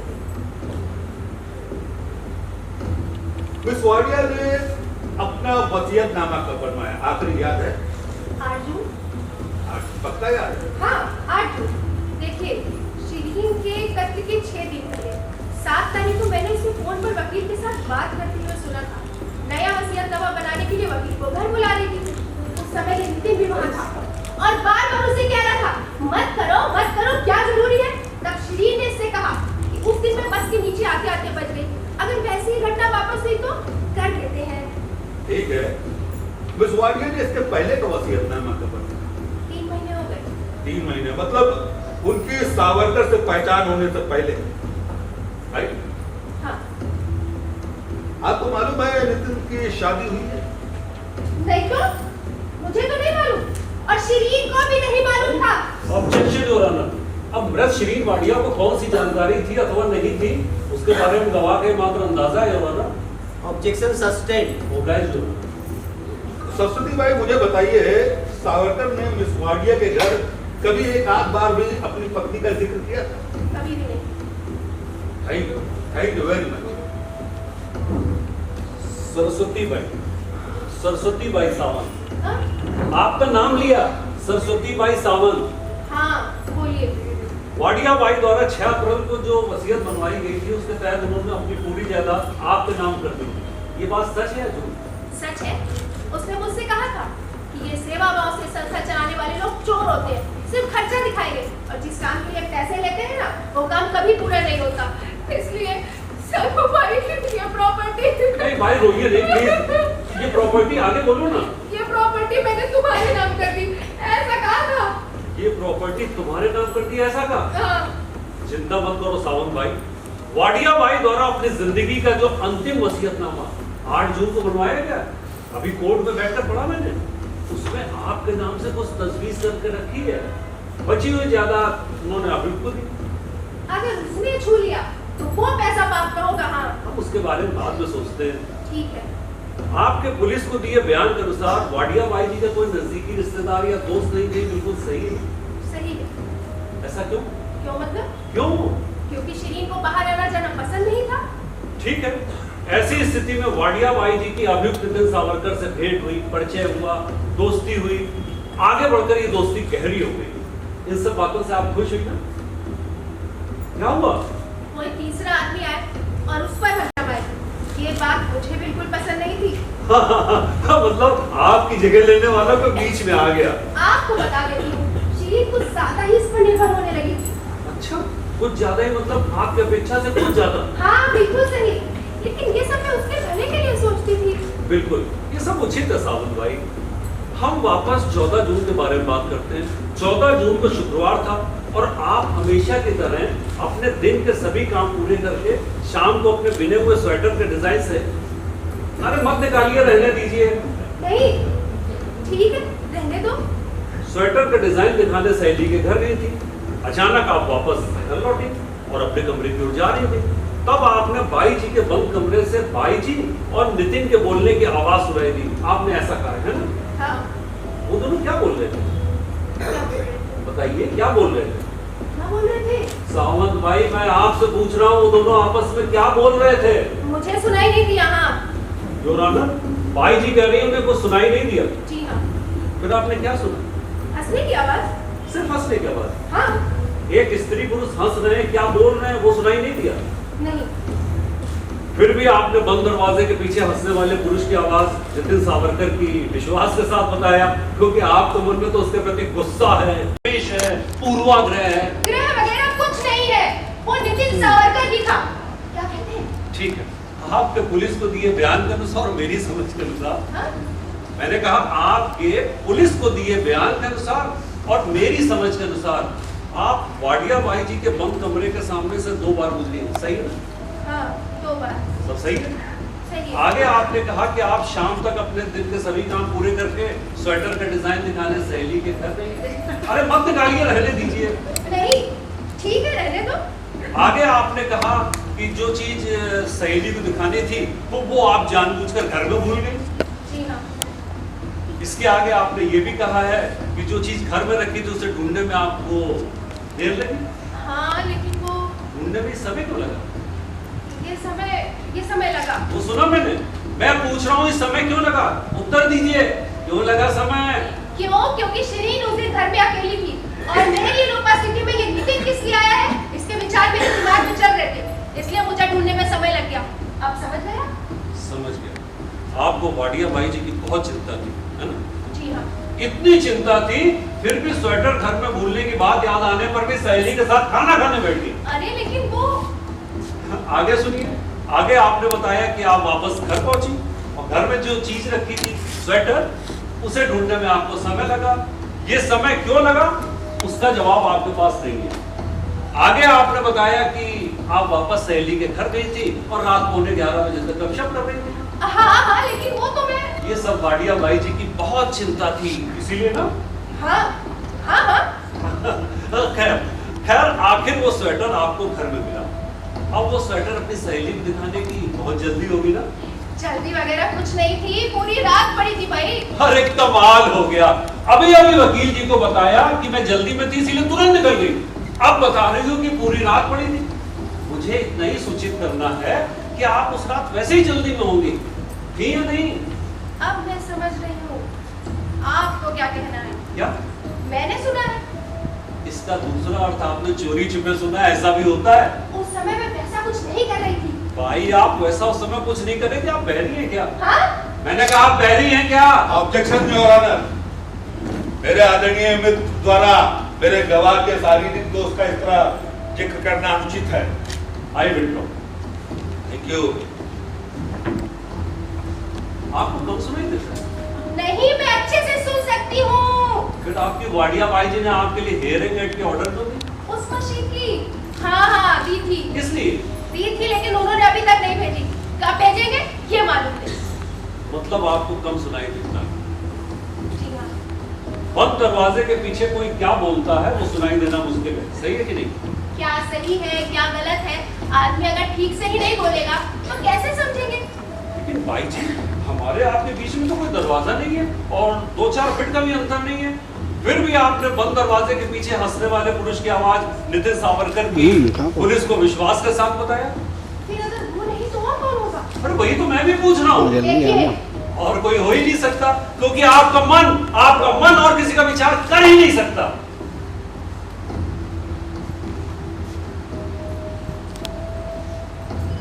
Objection sustain. आपकी वाडिया बाई जी टीवी देखती थी? क्या? मैंने कहा आपकी वाडिया बाई जी टीवी देखती थी? देखती थी ना। सभी प्रोग्राम देखती थी कि कोई विशेष? नहीं, उसे सिर्फ कॉमेडी सीरियल्स ही पसंद थे। योर ऑनर, उसे सिर्फ कॉमेडी सीरियल पसंद थे? अरे बहुत पसंद थे भाई। फिर सावंत भाई, आप कह रही हो कि आपने हंसने की आवाज सुनी, तो ये हंसने की आवाज कॉमेडी सीरियल में काम करने वाले किसी पुरुष कलाकार की भी हो सकती है? नहीं, बस एक सेकंड ऐसे वो पकड़ आवाज टीवी की नहीं थी। कैसे मालूम? देखिए बस कैसे मालूम? क्या उस दिन टीवी रिपेयरिंग के लिए गया था। अच्छा, मान लीजिए आपकी वाडिया बाई जी इस उम्र में शादी का विचार करती है, तो आपका मत क्या होता? शाहजादा? लेकिन क्यों? शिरीन के इस उम्र में शादी के बारे में सोचना, ये बात मुझे बिल्कुल पसंद नहीं। ओके। अच्छा, मान लीजिए आपकी वाडिया बाई जी आपकी बात नजरअंदाज करके इस नितिन से शादी कर लेती, तो ये नितिन भी आपको घर से बाहर निकाल देता? कोशिश जरूर करता, लेकिन नहीं कर सकता था। हाँ। ऐसा क्यों? क्यों क्या? शिरीन इतने सालों बाद मेरे साथ ऐसा बर्ताव कभी नहीं करती। अब इस दुनिया में कोई कैसा बर्ताव करेगा, क्या विचार करेगा, बोलेगा, कोई नहीं बता सकता, है कि नहीं? जी नहीं। सावंत भाई, आप कह रही हो कि नितिन आपको घर से बाहर नहीं निकालता, लेकिन आपकी कुछ सुख सुविधाएं जरूर कम होती या नहीं? हाँ, बाकी परिस्थिति में तो थोड़ा बहुत फर्क आ ही जाता। हाँ, बाकी परिस्थिति में थोड़ा बहुत फर्क आ जाता। मैं आपको यही बताने की तो कोशिश कर रहा हूँ, आपको नितिन के प्रति इतना गुस्सा, द्वेष, घृणा क्यों है, हम सब लोग समझ सकते हैं। धन्यवाद। तो धन्यवाद। सरस्वती बाई, अब और बाकी है। आप करीब 20 सालों से मिस वाडिया के साथ रह रही हैं, उन्हें नजदीक से पहचान, और आपको क्या लगता कि वो नितिन से शादी करती? वैसा डर तो था। सावरकर जी ने कभी आपसे गुस्सा, द्वेष या घृणा किया? कभी भी नहीं, लेकिन वो बहुत ड्रामेबाज आती है। अब अंतिम सवाल, बंद दरवाजे के पीछे से जो आपने आवाज सुनी वो नितिन की थी, ये बात आप इतने विश्वास के साथ कैसे कह सकते? मनुष्य की बात समझ में नहीं आई, लेकिन उसकी आवाज तो पहचान सकते हैं। Thank you very much. अब आप जा सकते हैं। अब निकलूं? जी। अरे दत्त साहब, मेरी कार की मशीन अभी तक नहीं भेजी। आप फोन करेंगे ना तो तुरंत भेज देंगे। करेंगे फोन? सरस्वती बाई जी। क्या है, बाहर लोग अच्छी बातें नहीं करते, आपको सुनाई नहीं देता ना? नहीं। वही अच्छा है। ऐसा है, फिर ठीक है, सब अच्छा है। योर ऑनर, अभियुक्ता पक्ष के अगले गवाह के रूप में मैं मिसेस खान को बुलाने की अनुमति चाहता हूँ। Permission granted. Oblige your. Mrs Ayesha Khan अदालत में हाजिर हो। मिसेस आयशा खान अदालत में हाजिर हो। आयशा, शपथ लीजिए। मैं शपथ लेती हूँ, जो कहूँगी सच कहूँगी, सच के सिवा कुछ नहीं कहूँगी। प्रोसीड। ऑब्जेक्शन योर ऑनर, मेरा इस गवाह की गवाही से विरोध है, क्योंकि गवाह मिसेस आयशा खान नहीं है, अभियुक्त की पत्नी आयशा नितिन सावरकर है। योर ऑनर, अभियुक्ता पक्ष के अगले गवाह के रूप में मैंने मिसेस आयशा खान को बुलाने की अनुमति मांगी है, मिसेस आयशा नितिन सावरकर की नहीं। Objection over. Thank you your honour. आपका नाम? बेगम आयशा खान। आप नितिन सावरकर के साथ उनकी पत्नी के रूप में रहते हैं? जी हाँ। आप उनकी पत्नी हैं? अगर सच कहूँ तो नहीं। दुबई में नितिन से भेंट होने से पहले मेरा निकाह हुआ था, और मेरा पहला पति जिंदा है, अभी तक हमारा तलाक नहीं हुआ है, इसीलिए शादी गैर कानूनी है। योर ऑनर, ये शादी गैर कानूनी है। योर ऑनर, फिर भी मेरा इस गवाह की गवाही से विरोध है, क्योंकि गवाह का तथाकथित पहले विवाह का कोई भी प्रमाण कोर्ट में उपलब्ध नहीं है। योर ऑनर, मेरे आदरणीय में थोड़ा संयम दिखाते तो उचित होता है। मिसेस आयशा खान का निकाहनामा 14 फरवरी 1999 को उन्होंने मिस्टर रियाज खान से निकाह किया था। उनका ये निकाहनामा सही है? सही है। Your honour, objection over. मेरा निर्णय है कि गवाह गवाही देने में सक्षम है। Thank you your honour.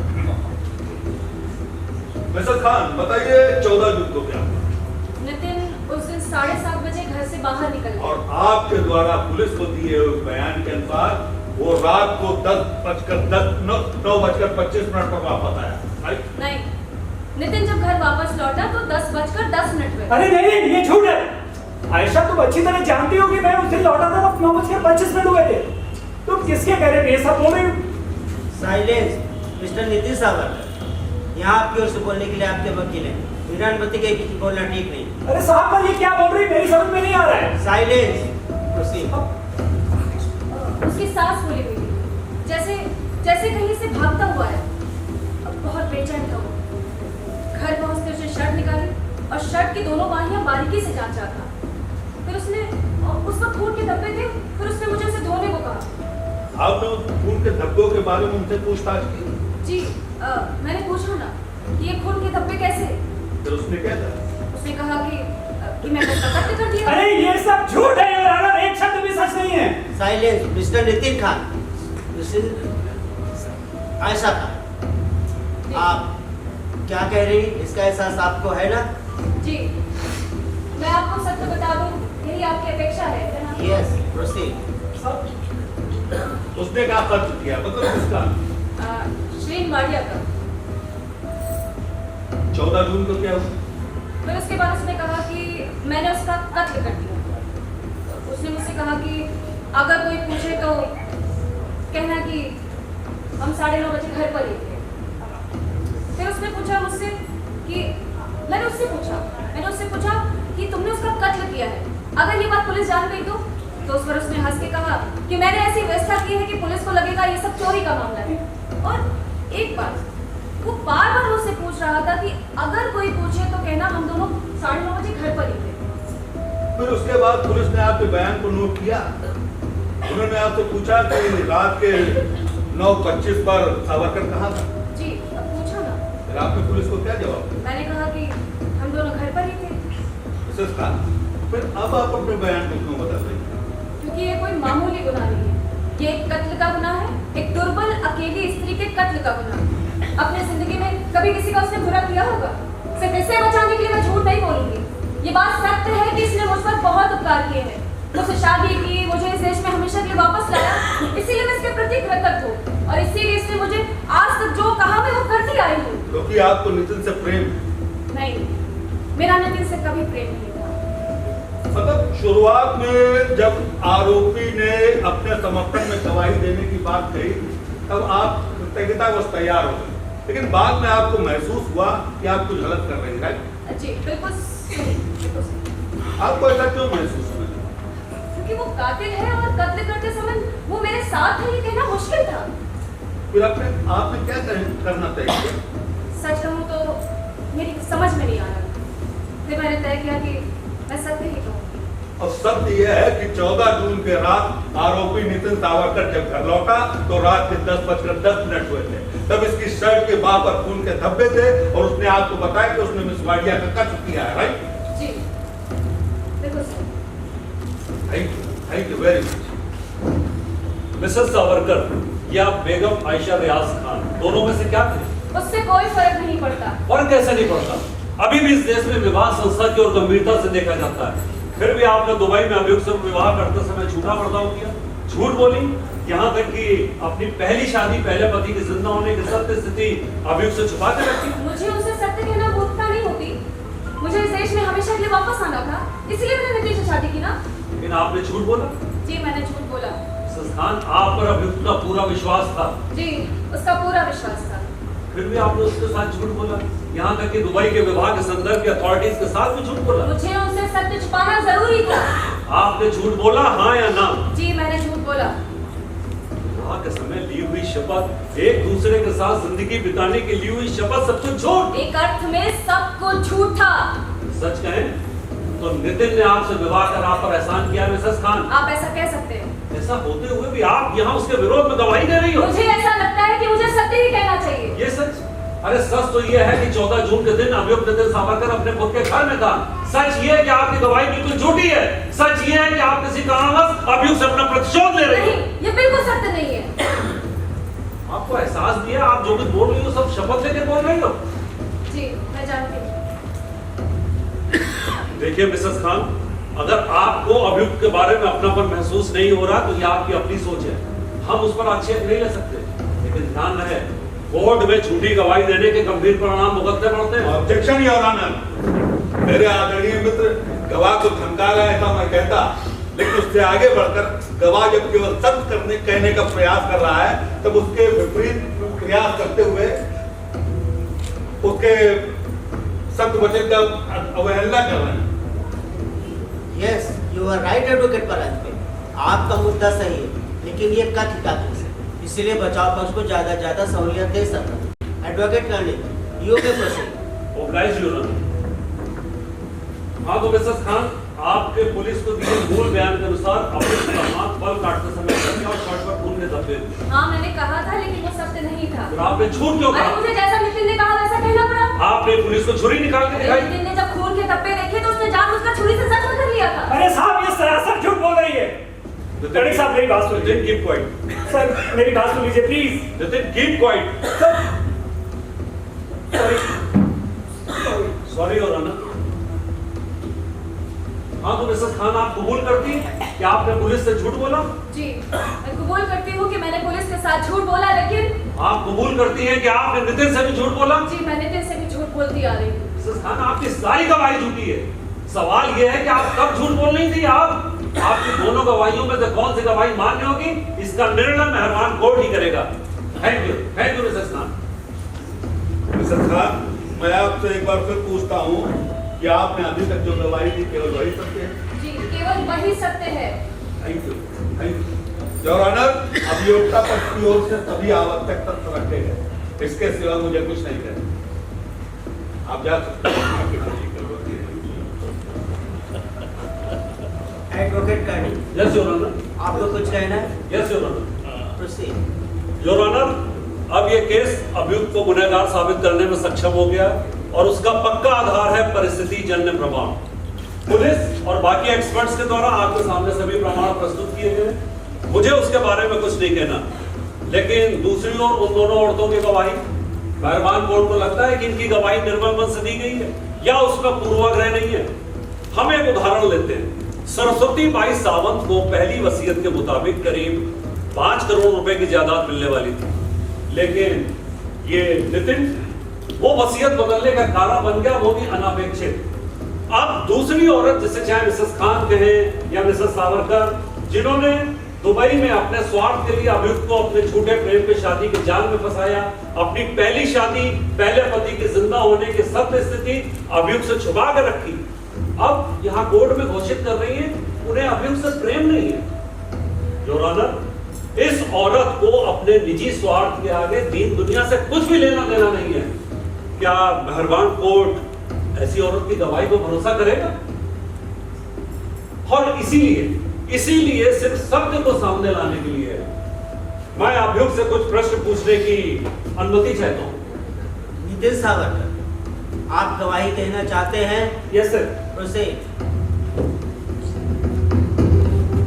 शपथ लीजिए, मैं जो भी कहूंगा सच कहूंगा, सच के सिवा कुछ नहीं कहूंगा। सावरकर, आपका पूरा नाम? मेरा पूरा नाम नितिन रामचंद्र सावरकर। सावरकर, आपने 14 जून को इस महिला श्रीन वाडिया का कत्ल किया? नहीं साहब, मैंने कोई कत्ल नहीं किया है, सचमुच नहीं किया है। Thank you. एडवोकेट करनी, आपको सिर्फ इतना ही पूछना था? यस योर ऑनर, मुझे सिर्फ इतना ही पूछना है, क्योंकि अभियुक्त को पहले ही बहुत तकलीफ हुई है। वैसे भी मेरे विद्वान मित्र एडवोकेट परांस पे अपनी ओर से जरा शुरू करने को उत्सुक होंगे। इनके सवालों के जवाब देने के सामर्थ्य अभियुक्त में है।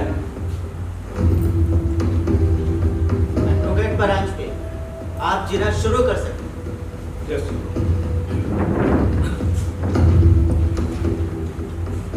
सावरकर, आपकी आर्थिक स्थिति कैसी है? अरे आप अच्छी तरह जानते हो कैसी है।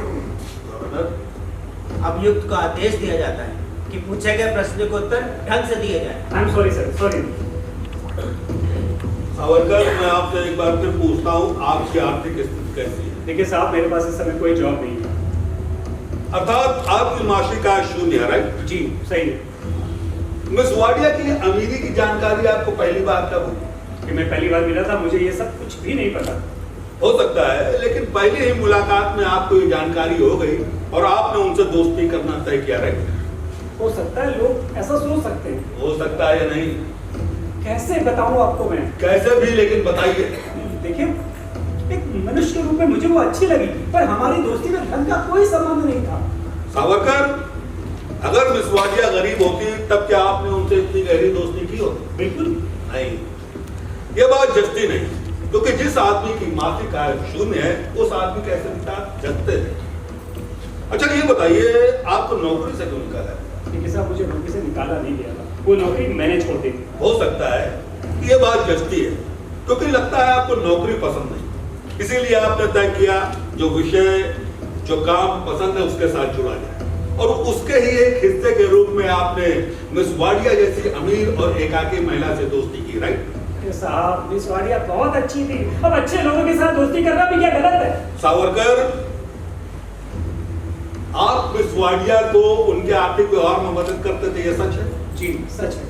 टैक्स रिटर्न फाइल करना, म्यूचुअल फंड, शेयर मार्केट के थोड़े बहुत फॉर्म्स वगैरह भर के मैं मदद जो हो पाती थी कर देता था। नहीं, फिर से ये बात नहीं जच रही।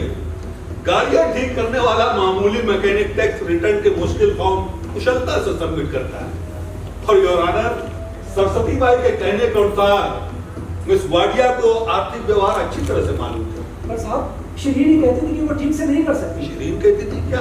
आई एम सॉरी, मैं कहना चाहता था मिस वाडिया साहब, मैं उन्हें शिरीन ही कहता था, उन्हीं का आग्रह रहता था कि मैं उन्हें शिरीन कहूं। और आपके लिए शिरीन का आग्रह सिर आंखों पर? I don't know. संभव है इनके विवाह के बाद मिस वाडिया को, मिस वाडिया जानती थी कि आपका विवाह हुआ? अरे हाँ साहब, मैंने उन्हें बताया था। कभी तो उन्होंने आपकी पत्नी को घर बुलाया होगा, कभी बुलाया? नहीं साहब, कभी नहीं बुलाया। नहीं, कैसे? अभी अभी तो आपने कहा कि मिस वाडिया बहुत अच्छी थी, फिर उन्होंने आपकी पत्नी को घर क्यों नहीं बुलाया? नहीं साहब, अब क्यों, कैसे, मैं नहीं बता सकता। हो सकता है उनका औरतों से ज्यादा मेलजोल नहीं था ना, इसीलिए शायद। पुरुषों से अच्छा मेलजोल था, विशेषकर आप जैसे युवा और आकर्षक पुरुषों के साथ। अरे साहब, कैसी बातें कर रहे हैं आप?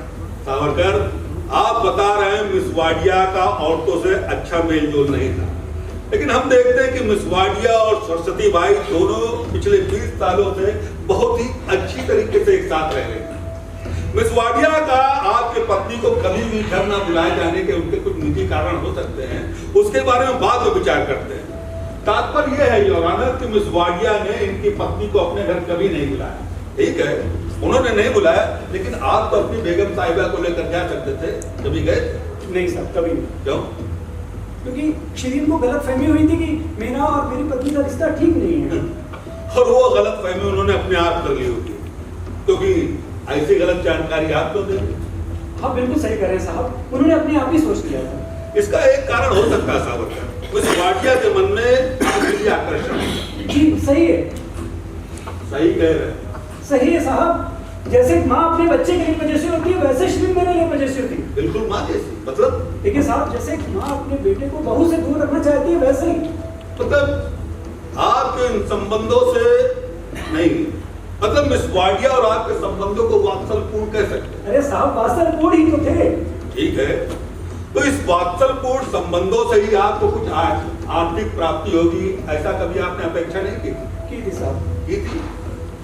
देखिए योर ऑनर, कह रहे अपेक्षा की थी साहब, पर ये साहब जिस सर से कह रहे हैं उस सर से नहीं। क्या मतलब सावरकर, कौन था? देखिए साहब, मैंने ना कार के लिए एक वाइपर बनाया था। अरे देखिए, आपका तो छीनिया थोड़ा सा सीधा संबंध है। साहब वो तो होगा ही। उस वाइपर के प्रोडक्शन कॉस्ट में शिरीन कुछ आर्थिक मदद करेगी, बस इतनी सी अपेक्षा थी। मतलब कि टोटल प्रोडक्शन कॉस्ट वो देने वाली थी और होने वाला प्रॉफिट नहीं। साहब हमारी दोस्ती में धन का तो कोई संबंध था ही नहीं, मैं उसे दिल से चाहता था, बस इतना ही कारण था बस। बहुत बार हमने सुना कि आप उन्हें कितना पसंद करते थे, लेकिन उससे आगे बढ़कर सावरकर, आपके बारे में कुछ विलक्षण जानकारी दे दूं? जी बताइए। मिस वाडिया के मृत्यु के 2 दिन पहले आप ट्रैवल एजेंट के पास फॉरेन टूर की पूछताछ क्यों कर रहे हैं? फर्नांडिस साहब, अगर मैंने इस तरह की पूछताछ की भी है तो क्या वो गुनाह है? नहीं, ये कैसा गुनाह? कितने लोग ऐसी पूछताछ करते हैं? बिल्कुल। सिर्फ पूछताछ ही नहीं करते, जाके आते भी हैं, क्योंकि घूमने के लिए उनके पास बहुत सा धन होता है, लेकिन आपके पास तो धन ही नहीं। जी नहीं, आपके पास धन नहीं, मासिक कमाई नहीं, इसीलिए आप मिस वाडिया से मिलने पैदल आते जाते थे। फिर ये क्रम आपने दिन में 2-3 बार शुरू किया। आपके पास धन नहीं, ऐसा कैसे सावरकर? आपको अभी अभी पता चला था, और टू बी प्रिसाइज 8 जून को आपको पता चला। आप जब तय करेंगे मालामाल हो सकते हैं। देखिए साहब, ये सब मुझे कभी भी कुछ भी नहीं पता था।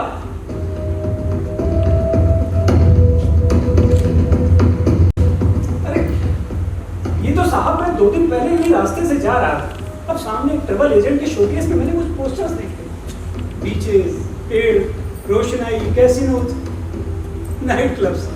आकर्षण से मैं खिसता चला गया, तो तभी वहां काउंटर पे बैठी लेडी ने मेरी ओर घूर के देखा। मैं और मेरे कपड़े उस माहौल में बड़े बदसूरत लग रहे थे, तो मैंने भी तय किया कि क्या समझती है अपने आप को, और वहां के सबसे महंगे टूर की पूछताछ यूं ही शुरू की। आप इस तरह पूछताछ कर रहे थे, तब क्या एक लड़की आपके साथ थी? साहब मैं अकेले गया था वहाँ। जब आप पूछताछ कर रहे थे तो एक लड़की आपके साथ? अरे नहीं साहब, आप जब पूछताछ कर रहे हैं तो एक लड़की आपके साथ थी। आपकी बात होने पर वो लड़की आपके साथ बाहर निकली। बताइए कौन थी वो लड़की? कमाल हो गई साहब, होगी कोई लड़की। अब सहयोग से उसकी बात भी खत्म हो गई होगी और हम लोग साथ में बाहर निकले होंगे। अब मैं कैसे बता दूं कि वो लड़की कौन? बताता हूँ सावरकर। मिस वाडिया के मृत्यु से 2 दिन पहले आप ट्रैवल एजेंट से पूछताछ कर रहे थे। जिनको ये जानकारी हो सकती है वो ये भी जानते होंगे कि वो लड़की कौन थी, और फिर भी आपको लगता है कि आपकी झूठी बातों पर कोर्ट विश्वास करेगी? अरे साहब, विश्वास करने का तो सवाल ही पैदा नहीं होता। देखिए मैंने जो किया वो बचपना था, करने में मजा आया। लेकिन साहब मैं ईमानदारी से कहता हूँ कि मैं किसी का कत्ल करने का तो विचार भी मन में नहीं कर सकता। मतलब मिस वाडिया ने अपनी पूरी प्रॉपर्टी आपके नाम चढ़ा दी, उसके बाद सिर्फ 6 दिनों के अंदर, वो भी शुक्रवार के दिन जब सरस्वती बाई की छुट्टी होती है, मिस वाडिया का कत्ल हो गया, और आप इसे अभी भी सहयोग की बात करेंगे? अरे साहब ये सहयोग की बात है, मैंने किसी का कत्ल नहीं किया है। सावरकर, 14 जून की रात को 9 बजे आप मिस वाडिया के घर से निकले, 9:25 पर अपने घर पहुंचे, उसके बाद घर से बाहर नहीं निकले, राइट? जी सही है। इसके बारे में आपने अपनी पत्नी के बयान सुने? उनके अनुसार तो आप जब घर पहुंचे तो रात के 10:10 को। अरे साहब वो झूठ बोल रही है, आप मेरे बयान पे विश्वास करिए। ठीक है, हम सब मान के चलते कि वो झूठ बोल रहे हैं, लेकिन आप मेरे एक प्रश्न का उत्तर दीजिए। जिस औरत को आप अपनी पत्नी मानते हैं, उन्होंने कोर्ट में आपके विरोध में गवाही दी। ये तो मैं भी नहीं समझ पा रहा हूँ कि वो किसके कहने पे ये सब बोल रही है। तो मैं उसे अपनी पत्नी भी नहीं कर सकता। आप उसके नहीं मेरे बयान पे विश्वास रखिए, वो नहीं, मैं ईमानदारी से कह रहा हूँ। अब तो साहब मैं उसे तो अपनी पत्नी भी नहीं कह सकता। अरे वो कोर्ट में आके सबके सामने मुझे इस तरह से धोखा देगी, मैंने कभी सपने में भी नहीं सोचा था। वाह, बहुत बढ़िया। लेकिन कोर्ट में वस्तु स्थिति का महत्व होता है, और वस्तु स्थिति यह है कि अभी आपने जो कहा कि 14 जून की रात 9 बजे आप मिस वाडिया के घर से निकले, 9:25 पर अपने घर पहुंचे, उसके बाद बाहर नहीं निकले। आपके इस कथन का आपके शब्दों के सिवा दूसरा कोई आधार नहीं। साहब मुझे वहां से निकलते समय, रास्ते में या घर में प्रवेश करते समय कहीं तो किसी ने देखा होगा। कौन? कैसे देखेगा? बताइए कौन देखेगा?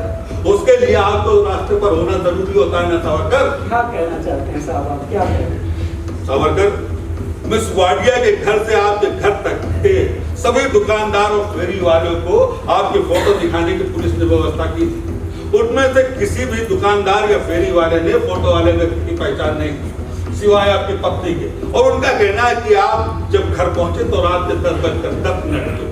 उससे आगे बढ़कर उन्होंने ये भी बताया कि आपकी शर्ट के वहां पर खून के धब्बे। अरे साहब मेरा हाथ उस दिन नहीं दूसरे दिन कटा था। ये देखिए साहब, अभी तक मेरे हाथ में जख्म है। इसमें क्या मुश्किल है सावरकर? बहुत ही आसान है। मनुष्य अपनी जान बचाने के लिए क्या कुछ नहीं करता। आपने तो अपनी बात पर हल्का सा वार बंद किया। आप तो मेरे प्रत्येक वाक्य का विपरीत अर्थ लगा रहे हैं। आप जैसा कह रहे हैं वैसा आदमी नहीं हूँ। सावरकर, आपने जानबूझकर अपना हाथ काटा है। मेरा सच भी झूठ है, ऐसा आवाज आप दुनिया के साथ। सावरकर, उस दिन आप रात के 10:10 पर घर पहुंचे। अरे आप मेरी बात पर विश्वास क्यों नहीं करते? अगर सच कहें तो और मैं तारीख वार तय कर मिस वाडिया का कत्ल किया। अरे नहीं साहब नहीं, मैंने कोई कत्ल नहीं किया, मैंने किसी को नहीं मारा। आप मेरी बात पर विश्वास करिए, मैंने किसी को नहीं मारा है, किसी को नहीं मारा, किसी को नहीं।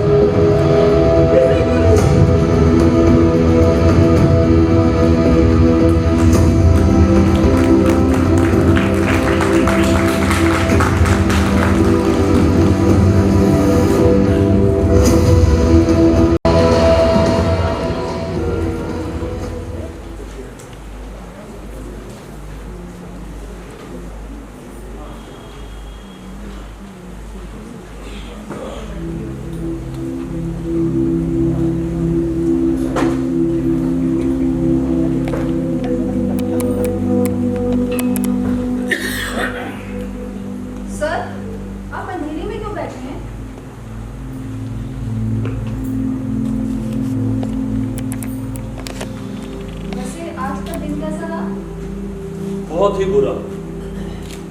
मतलब केस उसके विरोध में गया? पता नहीं। जी मैं निकली हाँ तुम निकलो। रश्मि एक मिनट। रश्मि तुम्हें क्या लगता है सावरकर ने कत्ल किया हो? सर मुझे तो नहीं लगता कि उसने कत्ल किया होगा। क्यों? क्यों तुम्हें ऐसा क्यों लगता है? क्योंकि सर वो सीधा साधा आदमी लगता है इसीलिए। मतलब सर इतना मासूम दिखता है। ठीक है जब इस सावरकर की भी एक बात बड़ी अजीब लगती है, इसका सभी औरतों पे जादू चलता है। मतलब औरतों पर अच्छा इंप्रेशन होता है। देखो ना, किसी के मन में वात्सल्य की भावना, तो किसी के मन में प्रेम की भावना, तो किसी के और कुछ। खान का किसी भावना संबंध होगा ऐसा लगता है। अरे नहीं प्रताप, तुम गलती कर रहे हो। मुझे लगता है कि खान भाई भावना प्रधान होगी। सचमुच देखो ना, उसके चेहरे के तटस्थ भाव के पीछे जरूर कुछ छुपा हुआ है। लगता है कुछ हो रहा है। पता नहीं इतने सालों के कैरियर में इस तरह का व्यक्तित्व नहीं देखा। बहुत ही विचित्र। सर इस केस को आप उस औरत से सीधी लड़ाई करेंगे। क्या बोल रहे हो तुम? अरे इस केस के निर्णय पे एक आदमी की जिंदगी निर्भर है। कहाँ की लड़ाई और क्या? पता नहीं जज साहब क्या निर्णय लेते, लेकिन एक बात अच्छी हुई है, उस औरत के बारे में उनका बिल्कुल नहीं लगा। हाँ, लेकिन इस सावरकर की भी मूर्खता की कमाल है। इसका फॉरेन टूर्स की पूछताछ करने जाना लगता है हम लोगों को महंगा पड़ेगा। मुझे समझ में नहीं आ रहा है कि ये वाडिया बाई अपनी वसीयत बदल के इसके नाम क्या करती है और ये आदमी तुरंत वहां जाकर पूछताछ क्या करता है। सब कुछ गड़बड़ लगता है। अब तक की केस जर्नी से सिर्फ सावंत बाई की गवाही से हमारे यहाँ कुछ लग सकता है, बाकी कुछ नहीं। मतलब पूर्वाग्रह? सिर्फ पूर्वाग्रह? अरे भयानक पूर्वाग्रह है। लेकिन आपने भी उसके बहरेपन को कोर्ट में एकदम सही पकड़ा। हाँ, लेकिन उसने भी मुझे पकड़ा टीवी की बात से। इसीलिए कहता हूँ अपने गवाहों को कभी अंडर एस्टिमेट मत करना, कभी भी नहीं। फिर भी सर अभी तक एक बात स्पष्ट नहीं हुई, उस रात को वास्तव में क्या हुआ हो? देखो प्रताप, मुझे नहीं लगता कि पुलिस इतनी सहजता से चोरी का शक खारिज करेगी। मुझे लग रहा है कि इस वाडिया बाई के प्रकरण में सावंत बाई ने इस बच्चे सावरकर को उलझाने के लिए पुलिस को झूठ बताया होगा कि उसने वाडिया बाई से बात करते हुए इसकी आवाज सुनी। लेकिन सर सरस्वती बाई इतना झूठ क्यों बोलेगी? क्यों नहीं बोलेगी? बताओ ना। जिस औरत को पहली वसीयत के मुताबिक 5 करोड़ रुपए की जायदाद मिलने वाली थी, उसे इस गधे ने बदलने में मजबूर किया ना। क्यों नहीं बोलेगी झूठ? बताओ। वो आवाज जो थी, और अच्छा वो जो वो कह रही थी कि आवाज सुनाई थी, कैसी आवाज? हंसते क्या? हाँ। तो सोचो कि वो कातिल का वाडिया बाई का सर फोड़ने से पहले उसे खुदकुदी कर रहा था। सर हाँ? एक औरत आई है। औरत? जी, उसे सावरकर केस के संदर्भ में आपसे मिलना है। हे भगवान, अब ये कौन बना? सर वो कुछ विचित्र दिख रही है और बात भी बहुत ज्यादा कर रही है। मुझे बोली कि मेरे पास कुछ ऐसे प्रमाण है जो सावरकर केस के लिए उपयोगी है। छोड़ो, कुछ भी नहीं होता। जब ऐसे महत्वपूर्ण केस चलते हैं तो वकील के दफ्तर में गली कूचे के लोग आने लगते हैं, मेरे पास ये है, मेरे पास वो है। राणे क्या किया जाए भाई? सर देखते हैं। ठीक है भेजू, देखते हैं कौन है। Yes sir.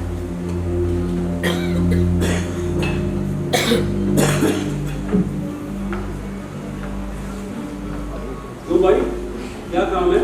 अपन को प्राइवेट में सीक्रेट बोलने का। इधर दूसरा कोई होगा तो नो इंटरेस्ट। देखो भाई, ये दूसरा नहीं, मेरा असिस्टेंट है एडवोकेट राणे। अगर आपको इनसे प्रॉब्लम है तो आप जा सकती हैं। असिस्टेंट? 10 अगर तेरे को प्रॉब्लम नहीं तो मेरे को क्यों? आज कोर्ट की जबानी के बाद चिंता में आ गए। मेरा कुछ फायदा करेगा तो तुम्हारी मदद करेगा। भाई आपका नाम क्या है? अरे साहब, नाम का क्या अचार डालोगे? और मान लो मेरा नाम करीना, ये सच होगा इसका क्या भरोसा है? साहब मैं वकील होने वाली थी, लेकिन थोड़ा गड़बड़ हुआ साहब। देखो भाई, आपके पास जो भी जानकारी है वो कोर्ट को देना आपकी ड्यूटी है। ड्यूटी? बिल्कुल। कैसी ड्यूटी? अगर मैं यहाँ नहीं आती तो तुम्हें मेरे माल का पता कैसे चलता? अब ये माल फायदे का है कि नहीं ये तुम देखो। आपके पास क्या है? अरे छोटू वकील रुक ना। आज मैं कोर्ट गई थी, उस 420 की गवाही सुनी, एकदम पतिव्रता बन के आई थी। लोगों को धोखा हो सकता है साहब, अपन को नहीं। हाँ ठीक है, समझ गए। आपके पास कैसी जानकारी है? पहले मेरा क्या फायदा होगा वो बताओ, बाकी बात में। नहीं, पहले आपके पास क्या है वो हमें समझना चाहिए। ओहो, समझो भैया, बिना सौदा नहीं। हाँ हाँ भाई, आपको जो भी समझना है समझ लीजिए। आपके पास कैसी जानकारी है? मेरे पास उस भूतनी को रोकने के पत्र हैं। किसके पास?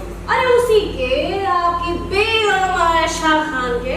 हाँ, नितिन सावरकर को लिखे हो। अरे कैसा है रे तो छोटू वकील भाई, वैसे पत्रों की तरफ कुत्ता भी नहीं देखेगा। आप बताइए इनको, जरा बताइए। ठीक है भाई, आपके पास जो भी पत्र है उसके लिए हम आपको 5,000 रुपए दे सकते हैं।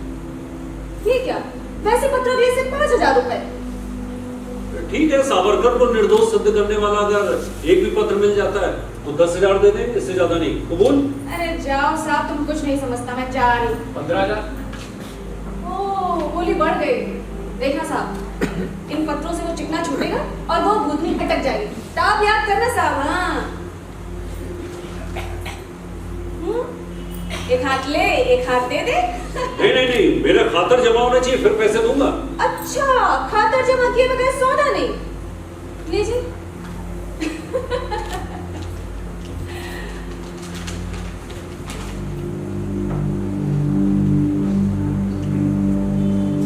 अरे भाई, इधर बैठने की जगह है, बैठिए आके इधर।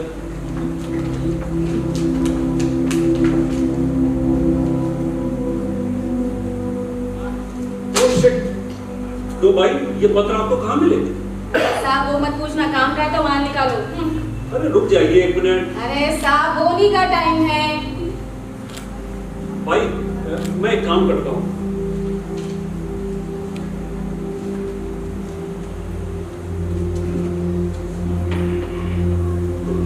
ये ऐसा लीजिए, 5,000 और ये 5,000, 10,000 हो गए। 5,000 बाद में दूंगा। अरे साहब किसी से भी परख लो, इतना भी विश्वास नहीं क्या? मैंने गिना क्या? फिर आपका आयशा खान पे इतना गुस्सा क्यों? बोले बोले छोटू वकील।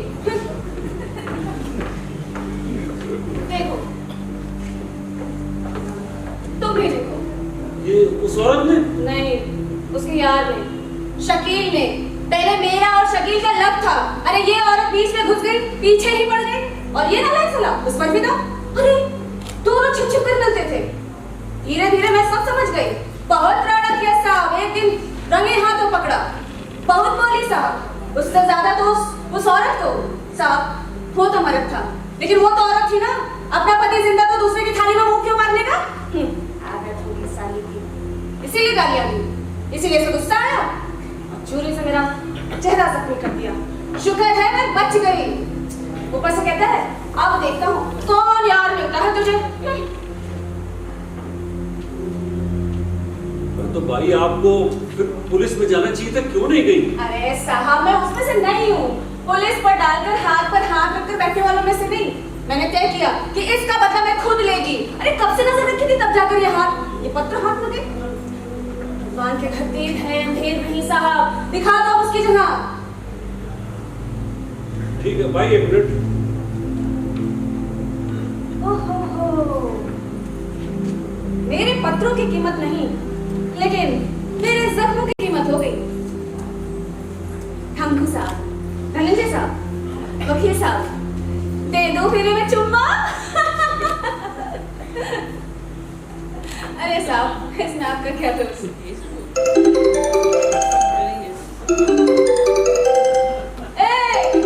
मेरा बज रहा है, एड़ा है क्या? हाँ बोल बकिया। कस्टमर कहाँ?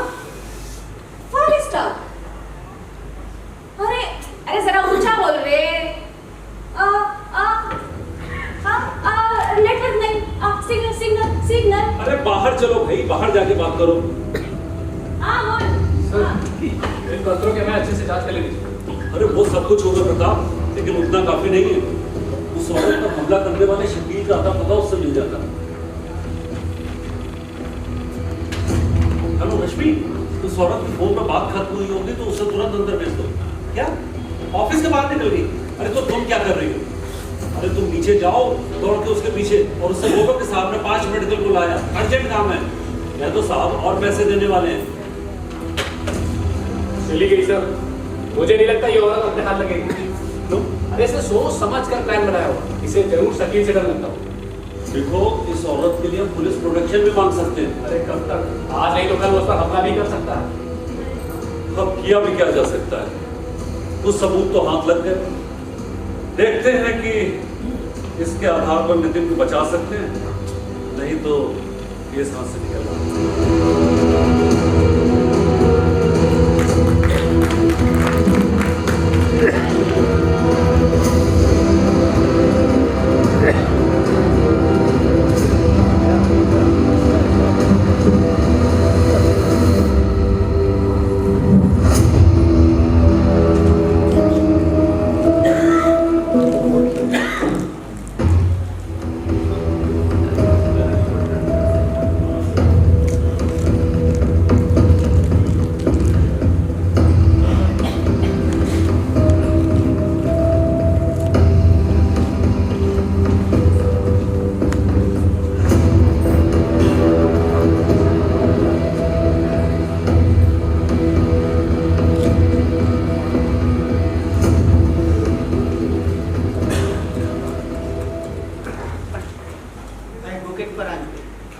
एडवोकेट गाड़ियों करने अभी तक नहीं आए?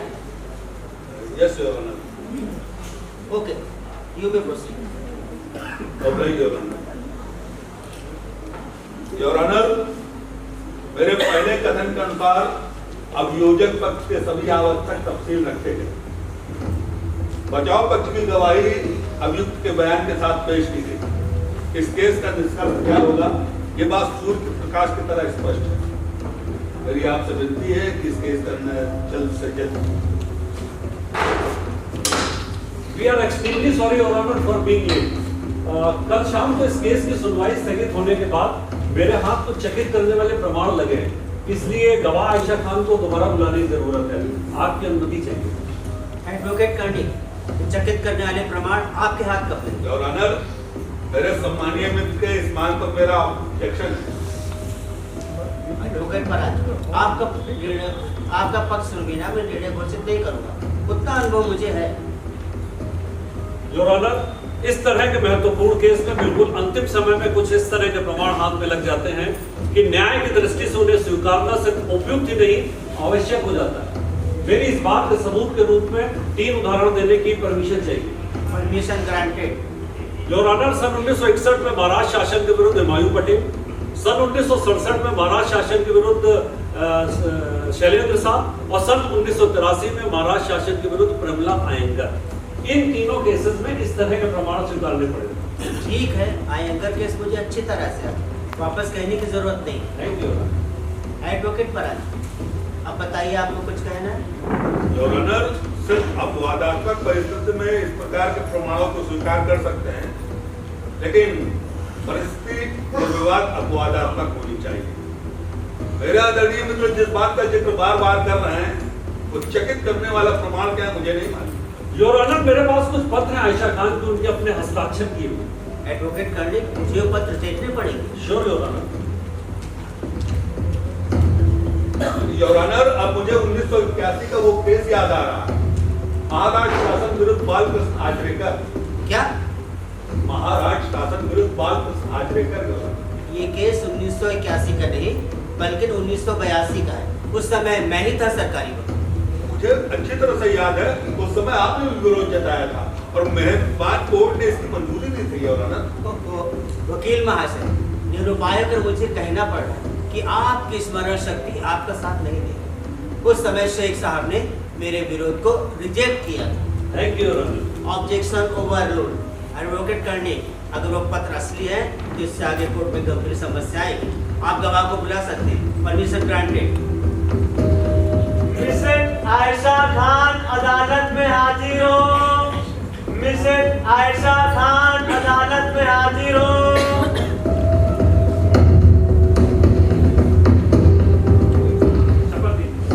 मैं शपथ लेती हूँ, जो कहूँगी सच कहूँगी, सच के सिवा कुछ नहीं कहूँगी।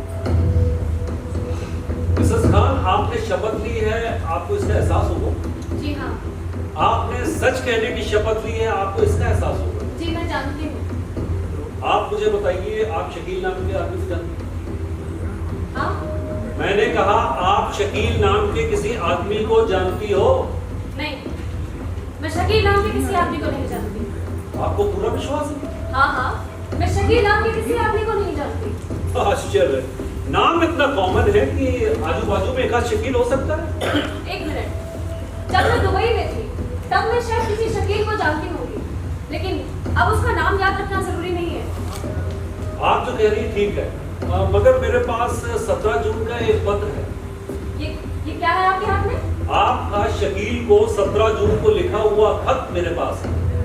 देखिए, आप जैसा कह रहे हैं उसमें कोई तथ्य नहीं है। मैंने इस तरह का एक भी पत्र नहीं लिखा है। देखिए मिसेस खान, आप मेरी बात सुन लेंगे तो अच्छा होगा, क्योंकि आपने शकील को एक नहीं ऐसे कई पत्र लिखे हैं और ये उनमें से एक है।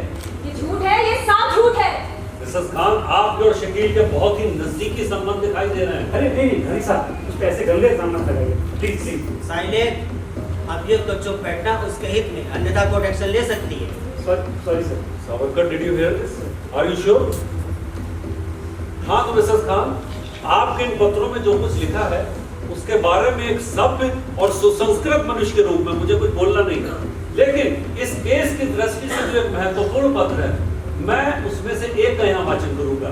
Your honour, proceed. मेरे प्यारे शकील, अचानक हालात कुछ ऐसे हुए। ये कैसे हो सकता है? जाइए मिसेस खान, अपनी जगह पे वापस जाइए। जो कुछ कहना वहीं से कहिए, जाइए। ये पत्र झूठ है। मैं अपने पत्र नीले कागज पर लिखती हूँ। विशिष्ट रंग का कागज होता है और उस पर मेरे इनिशियल्स होते हैं। मैं पत्र लिखने के लिए किसी अन्य कागज का इस्तेमाल नहीं करती। नीला रंग, बराबर ही नीला। भाई ये तो टेलीफोन का बिल था और ये नीला रंग, ठीक है? देखिए, ये गैर कानूनी है। किसी की निजी चीजें हड़प करना चोरी है। अच्छा, और आपको ये मेरा पत्र? मेरा पत्र? आगे बोलिए ना, प्लीज बोलिए। अरे रुक क्यों गई? योर ऑनर, गवाह को सूचित किया जाता है कि सिर्फ पूछे गए प्रश्न को उत्तर दीजिए। आपको ये पत्र एक औरत ने दिया? मुझे मेरे सवाल का जवाब चाहिए।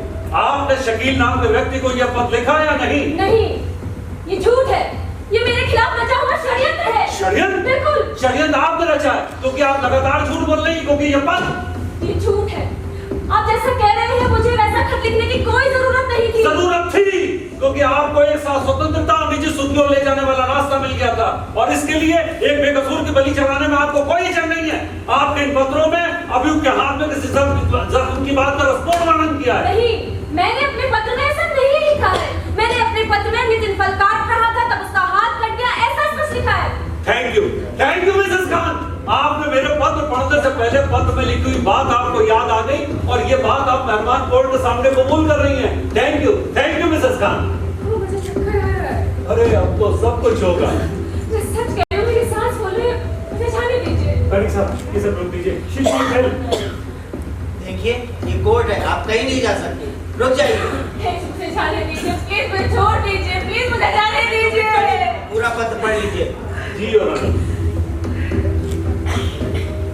मेरे प्यारे शकील, अचानक हालात कुछ ऐसे हुए हैं कि हमारी सारी मुश्किलों का हल हो सकता है।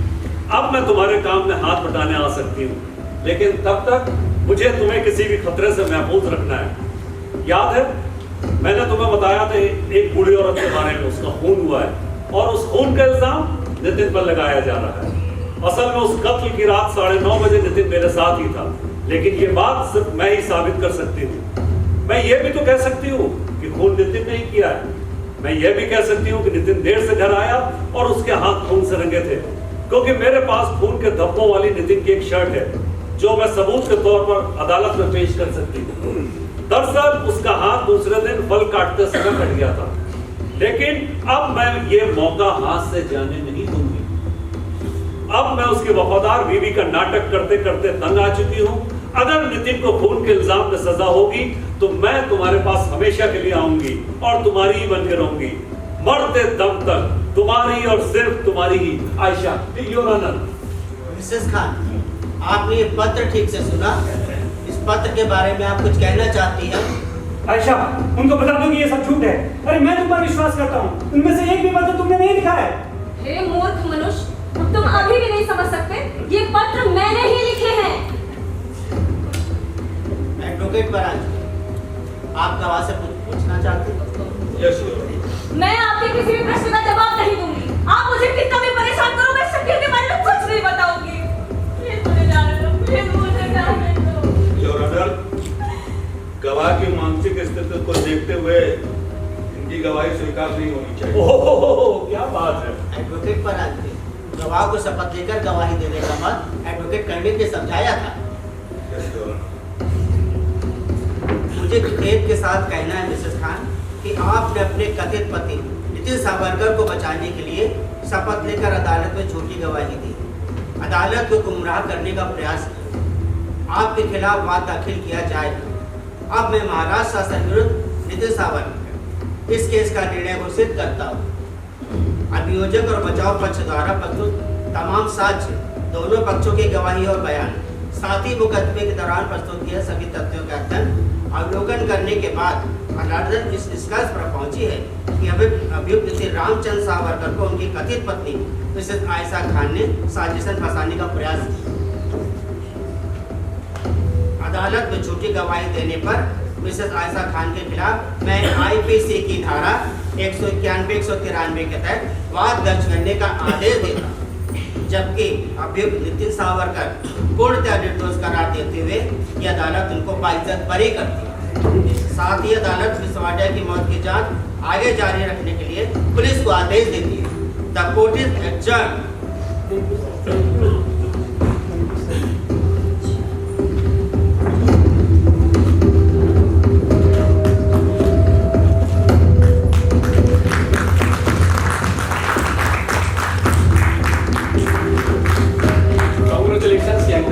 Thank you very much Rana साहब, थैंक यू वेरी मच। मुझे नहीं, आप सर को धन्यवाद दीजिए। सचमुच स्वामी साहब, आपने मुझे इस मुश्किल स्थिति से बाहर निकाला। We just got lucky, Nitin. Just lucky. Thank you sir. Savarkar एक मिनट। मिसेस खान, बाहर कोर्ट के आते में पत्रकारों की काफी भीड़ इकट्ठा हो रही है। लोगों की प्रतिक्रिया काफी विचित्र है। जब तक हम आपको लेने नहीं आते आप ले लो चाहिए। सावरकर साहब, आपकी कुछ चीजें हमारे पास है, उसे आप चलकर वापस ले लीजिए। कर्णिक सर, मैं आता हूँ। चलिए इंस्पेक्टर साहब। कांग्रेस सर, हम लोग एक बार फिर से जीते। इस लड़के का एक पाँव फांसी के तख्त पर, दूसरा केले में छुड़ाएगा। हाँ, फांसी के तख्त से तो उतार दिया, लेकिन केले का छिलका किसके पांव तले है ये अभी पता नहीं। एनीवे सर, हम निकले। नहीं, तुम निकलो, मैं भी आता हूँ। Okay. So, Mrs. Khan, sorry for what happened to your life. I am really sorry, but I think you deserve it. तुम वकील लोग कितने भावना शून्य होते हो। क्यों?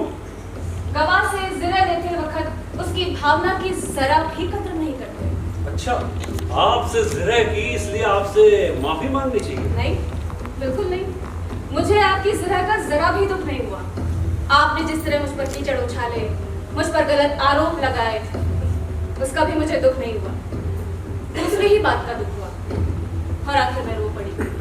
रोने से मेरी आंखों में सूजन आती है, नाक लाल होती है और मैं बहुत विचित्र दिखती हूँ। अरे छोड़ दीजिए, जेल में आपकी सूरत देखने कोई नहीं आएगा। मुझे जेल जाना पड़ेगा। यस, कम से कम 10 वर्ष के लिए, फर्जरी के कारण। 10 वर्ष? आजन्म कारावास तो नहीं ना? अगर मैं उस कुर्सी पर होता तो जरूर देता। इतने घृणा करते हैं मुझसे? यस। आपको लगता होगा ना कि ये कैसे छल कपट षड्यंत्र करने वाली झूठी औरत है। इसको कोर्ट में लोगों के सामने कैसे झूठा साबित किया है ना। इसके पति को कैसे उसकी कैद से छुड़ाया। मैं होपलेस केस की एकमात्र हो। मैं advocate Dhananjay Karnik of Karnik and Rane associate. Let me finish. क्या सिर्फ आपको ऐसा लगता है कि आपने उसे बचाया? What do you mean? एन वक्त पर किसी की मदद मिली। एडमिटेड। कैसी मदद? क्या कहा था आपने? परिस्थिति जन प्रमाण के अभाव में पत्नी की व्याकुल होकर दी हुई प्रेमपूर्ण गवाही कोर्ट में स्वीकार नहीं होती है। बिल्कुल सही। तभी मेरे मन में कल्पना आई और मैंने तय किया कि मैं गवाही दूंगी, लेकिन नितिन के पक्ष में नहीं, उसके विरोध में, फरियादी पक्ष की गवाह बनकर। शपथ लेकर झूठ बोलूंगी कि कैसे नितिन अपराधी है और फिर बाद में आप मिस्टर काणे मेरी गवाही को झूठा साबित करेंगे। और आपने एक बार कोर्ट में मुझे छल कपट षड्यंत्र करने वाली झूठी औरत साबित कर दिया, तो फिर कोर्ट नितिन के निर्दोष होने पर विश्वास करती। आप समझिए मेरी राम कहानी। नहीं समझे? अभी भी नहीं समझे? वकील साहब, थैंकू, हाँ दे दो मेरी मैं चुम्मा। वो औरत आप थी? हाँ, मैं वही थी। कैसा लगा अभिनय? बचपन से अभिनय पसंद था, लेकिन पहली बार ऐसी जबरदस्त भूमिका निभाने का मौका मिला। बात बताइए, आपका कोर्ट पर मुझ पर किसी पर भरोसा नहीं था? आप पर तो भरोसा करने का सवाल ही नहीं उठता mister Kane.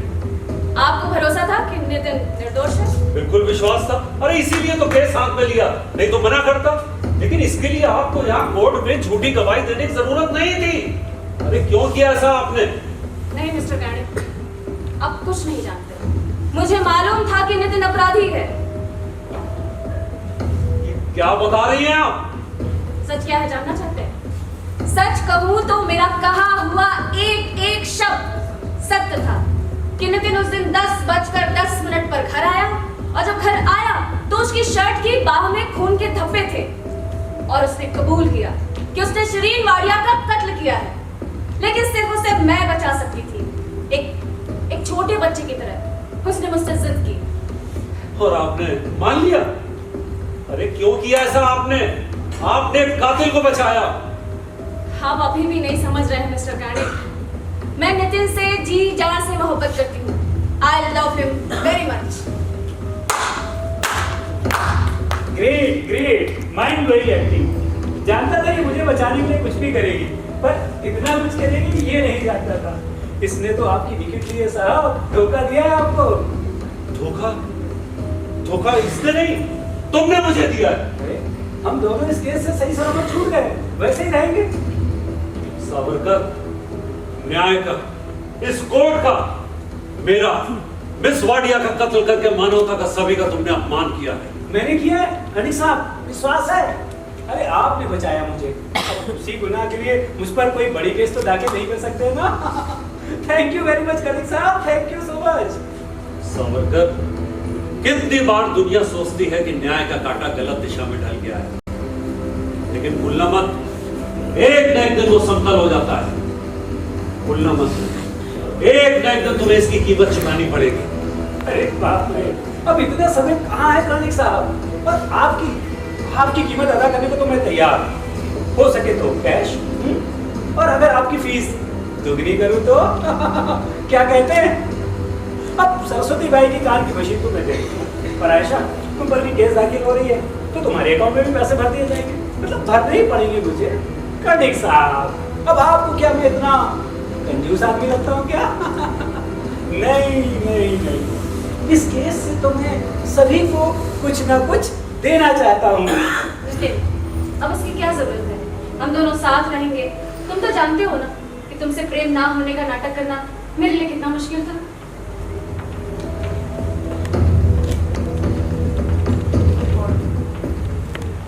I am sorry sir, but everything is fair in love and war. Love? ये कौन है तुम्हारी? मैं कोई भी नहीं हूँ, मैं नितिन की होने वाली पत्नी हूँ। और वैसे भी तुम लोगों की शादी तो कानूनन नहीं थी ना, इसीलिए हम करेंगे शादी। जल्द से जल्द, यस, I understand। नितिन, मैं तुम्हारे मुंह से सुन लूं, ये लड़की जो कह रही है वो सच नहीं है ना? नहीं है सच? ये सच है। सच है? Oh my God, मतलब ये वही ट्रैवल एजेंसी, ये वही लड़की है।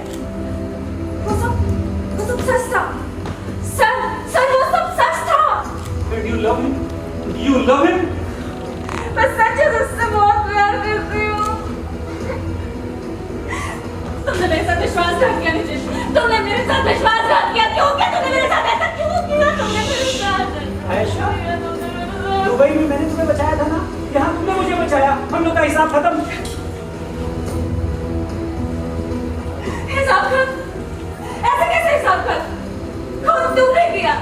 तुम्हें बचाने के लिए मैंने क्या नहीं किया?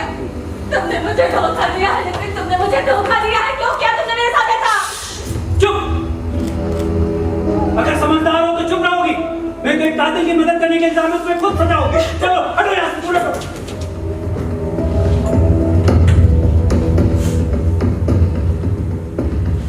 नहीं मितुल, कातिल की मदद की इसलिए मुझे सजा नहीं होगी। झूठी गवाही के लिए भी मुझे सजा नहीं होगी। मुझे सजा तुम्हारे कत्ल के इल्जाम में होगी। आयशा! नितिन!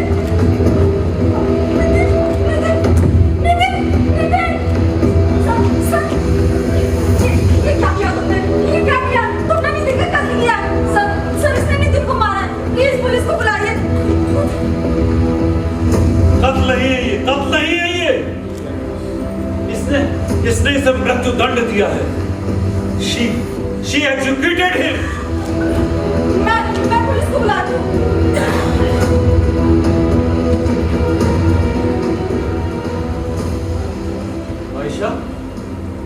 आयशा, आपका ये केस मैं लड़ूंगा।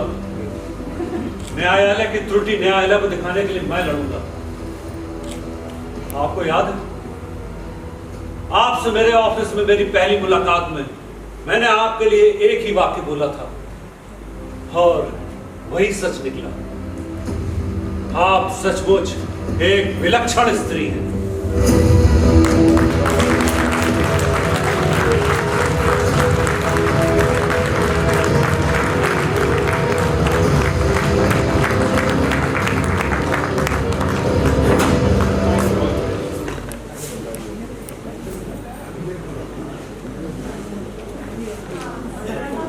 औरत की दोहरी भूमिका में संध्या सिंह,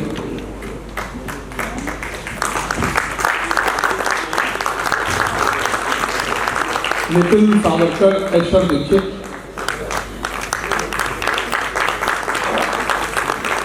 सरस्वती बाई दीपिका सिंह,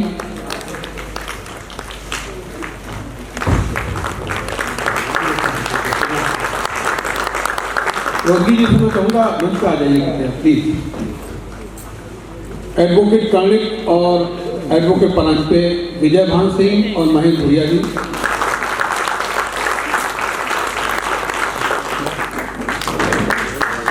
और विजय कुमार,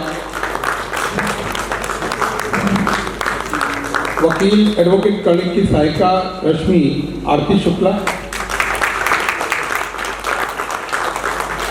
इंस्पेक्टर शिंदे वसीम,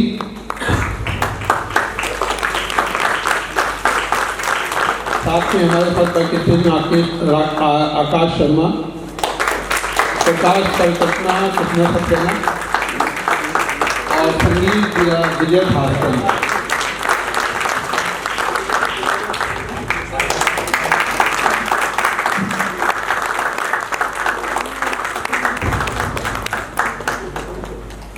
आप लोगों को नाटक अच्छा लगा होगा।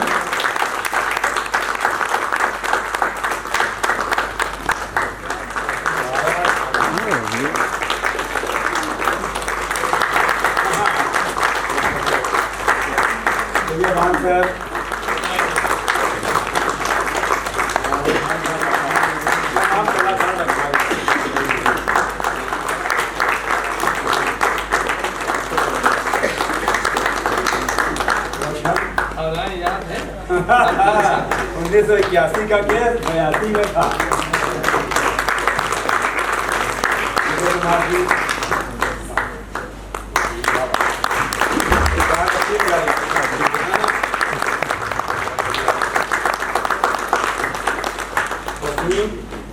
आइए प्लीज, आइए यार। हमारा प्यारे साथी आकाश शर्मा,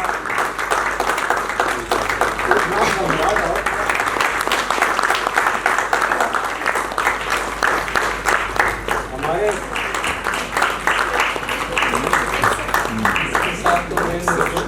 सर एक विशेष पुरस्कार है सर डॉक्टर साहब के लिए, ये सर मैं दूंगा। इन्होंने इतना कोऑपरेट किया है जो ये शुरुआत हुई तो शुरुआत का सारा सहयोग डॉक्टर उमेद का है।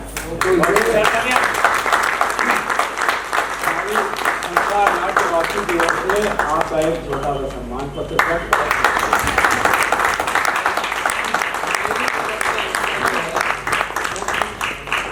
जितने हमारे वो छूटा तो नहीं है। बहुत बड़े पास है, इसको कुछ न कुछ तो खिला ही सकते हो बच्चे से।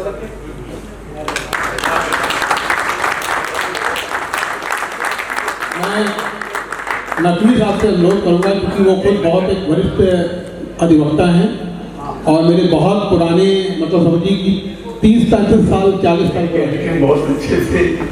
और उसके बाद जो एंड हुआ है पुलिस का ड्रामे का, क्या वंडरफुल है, बहुत अच्छा है।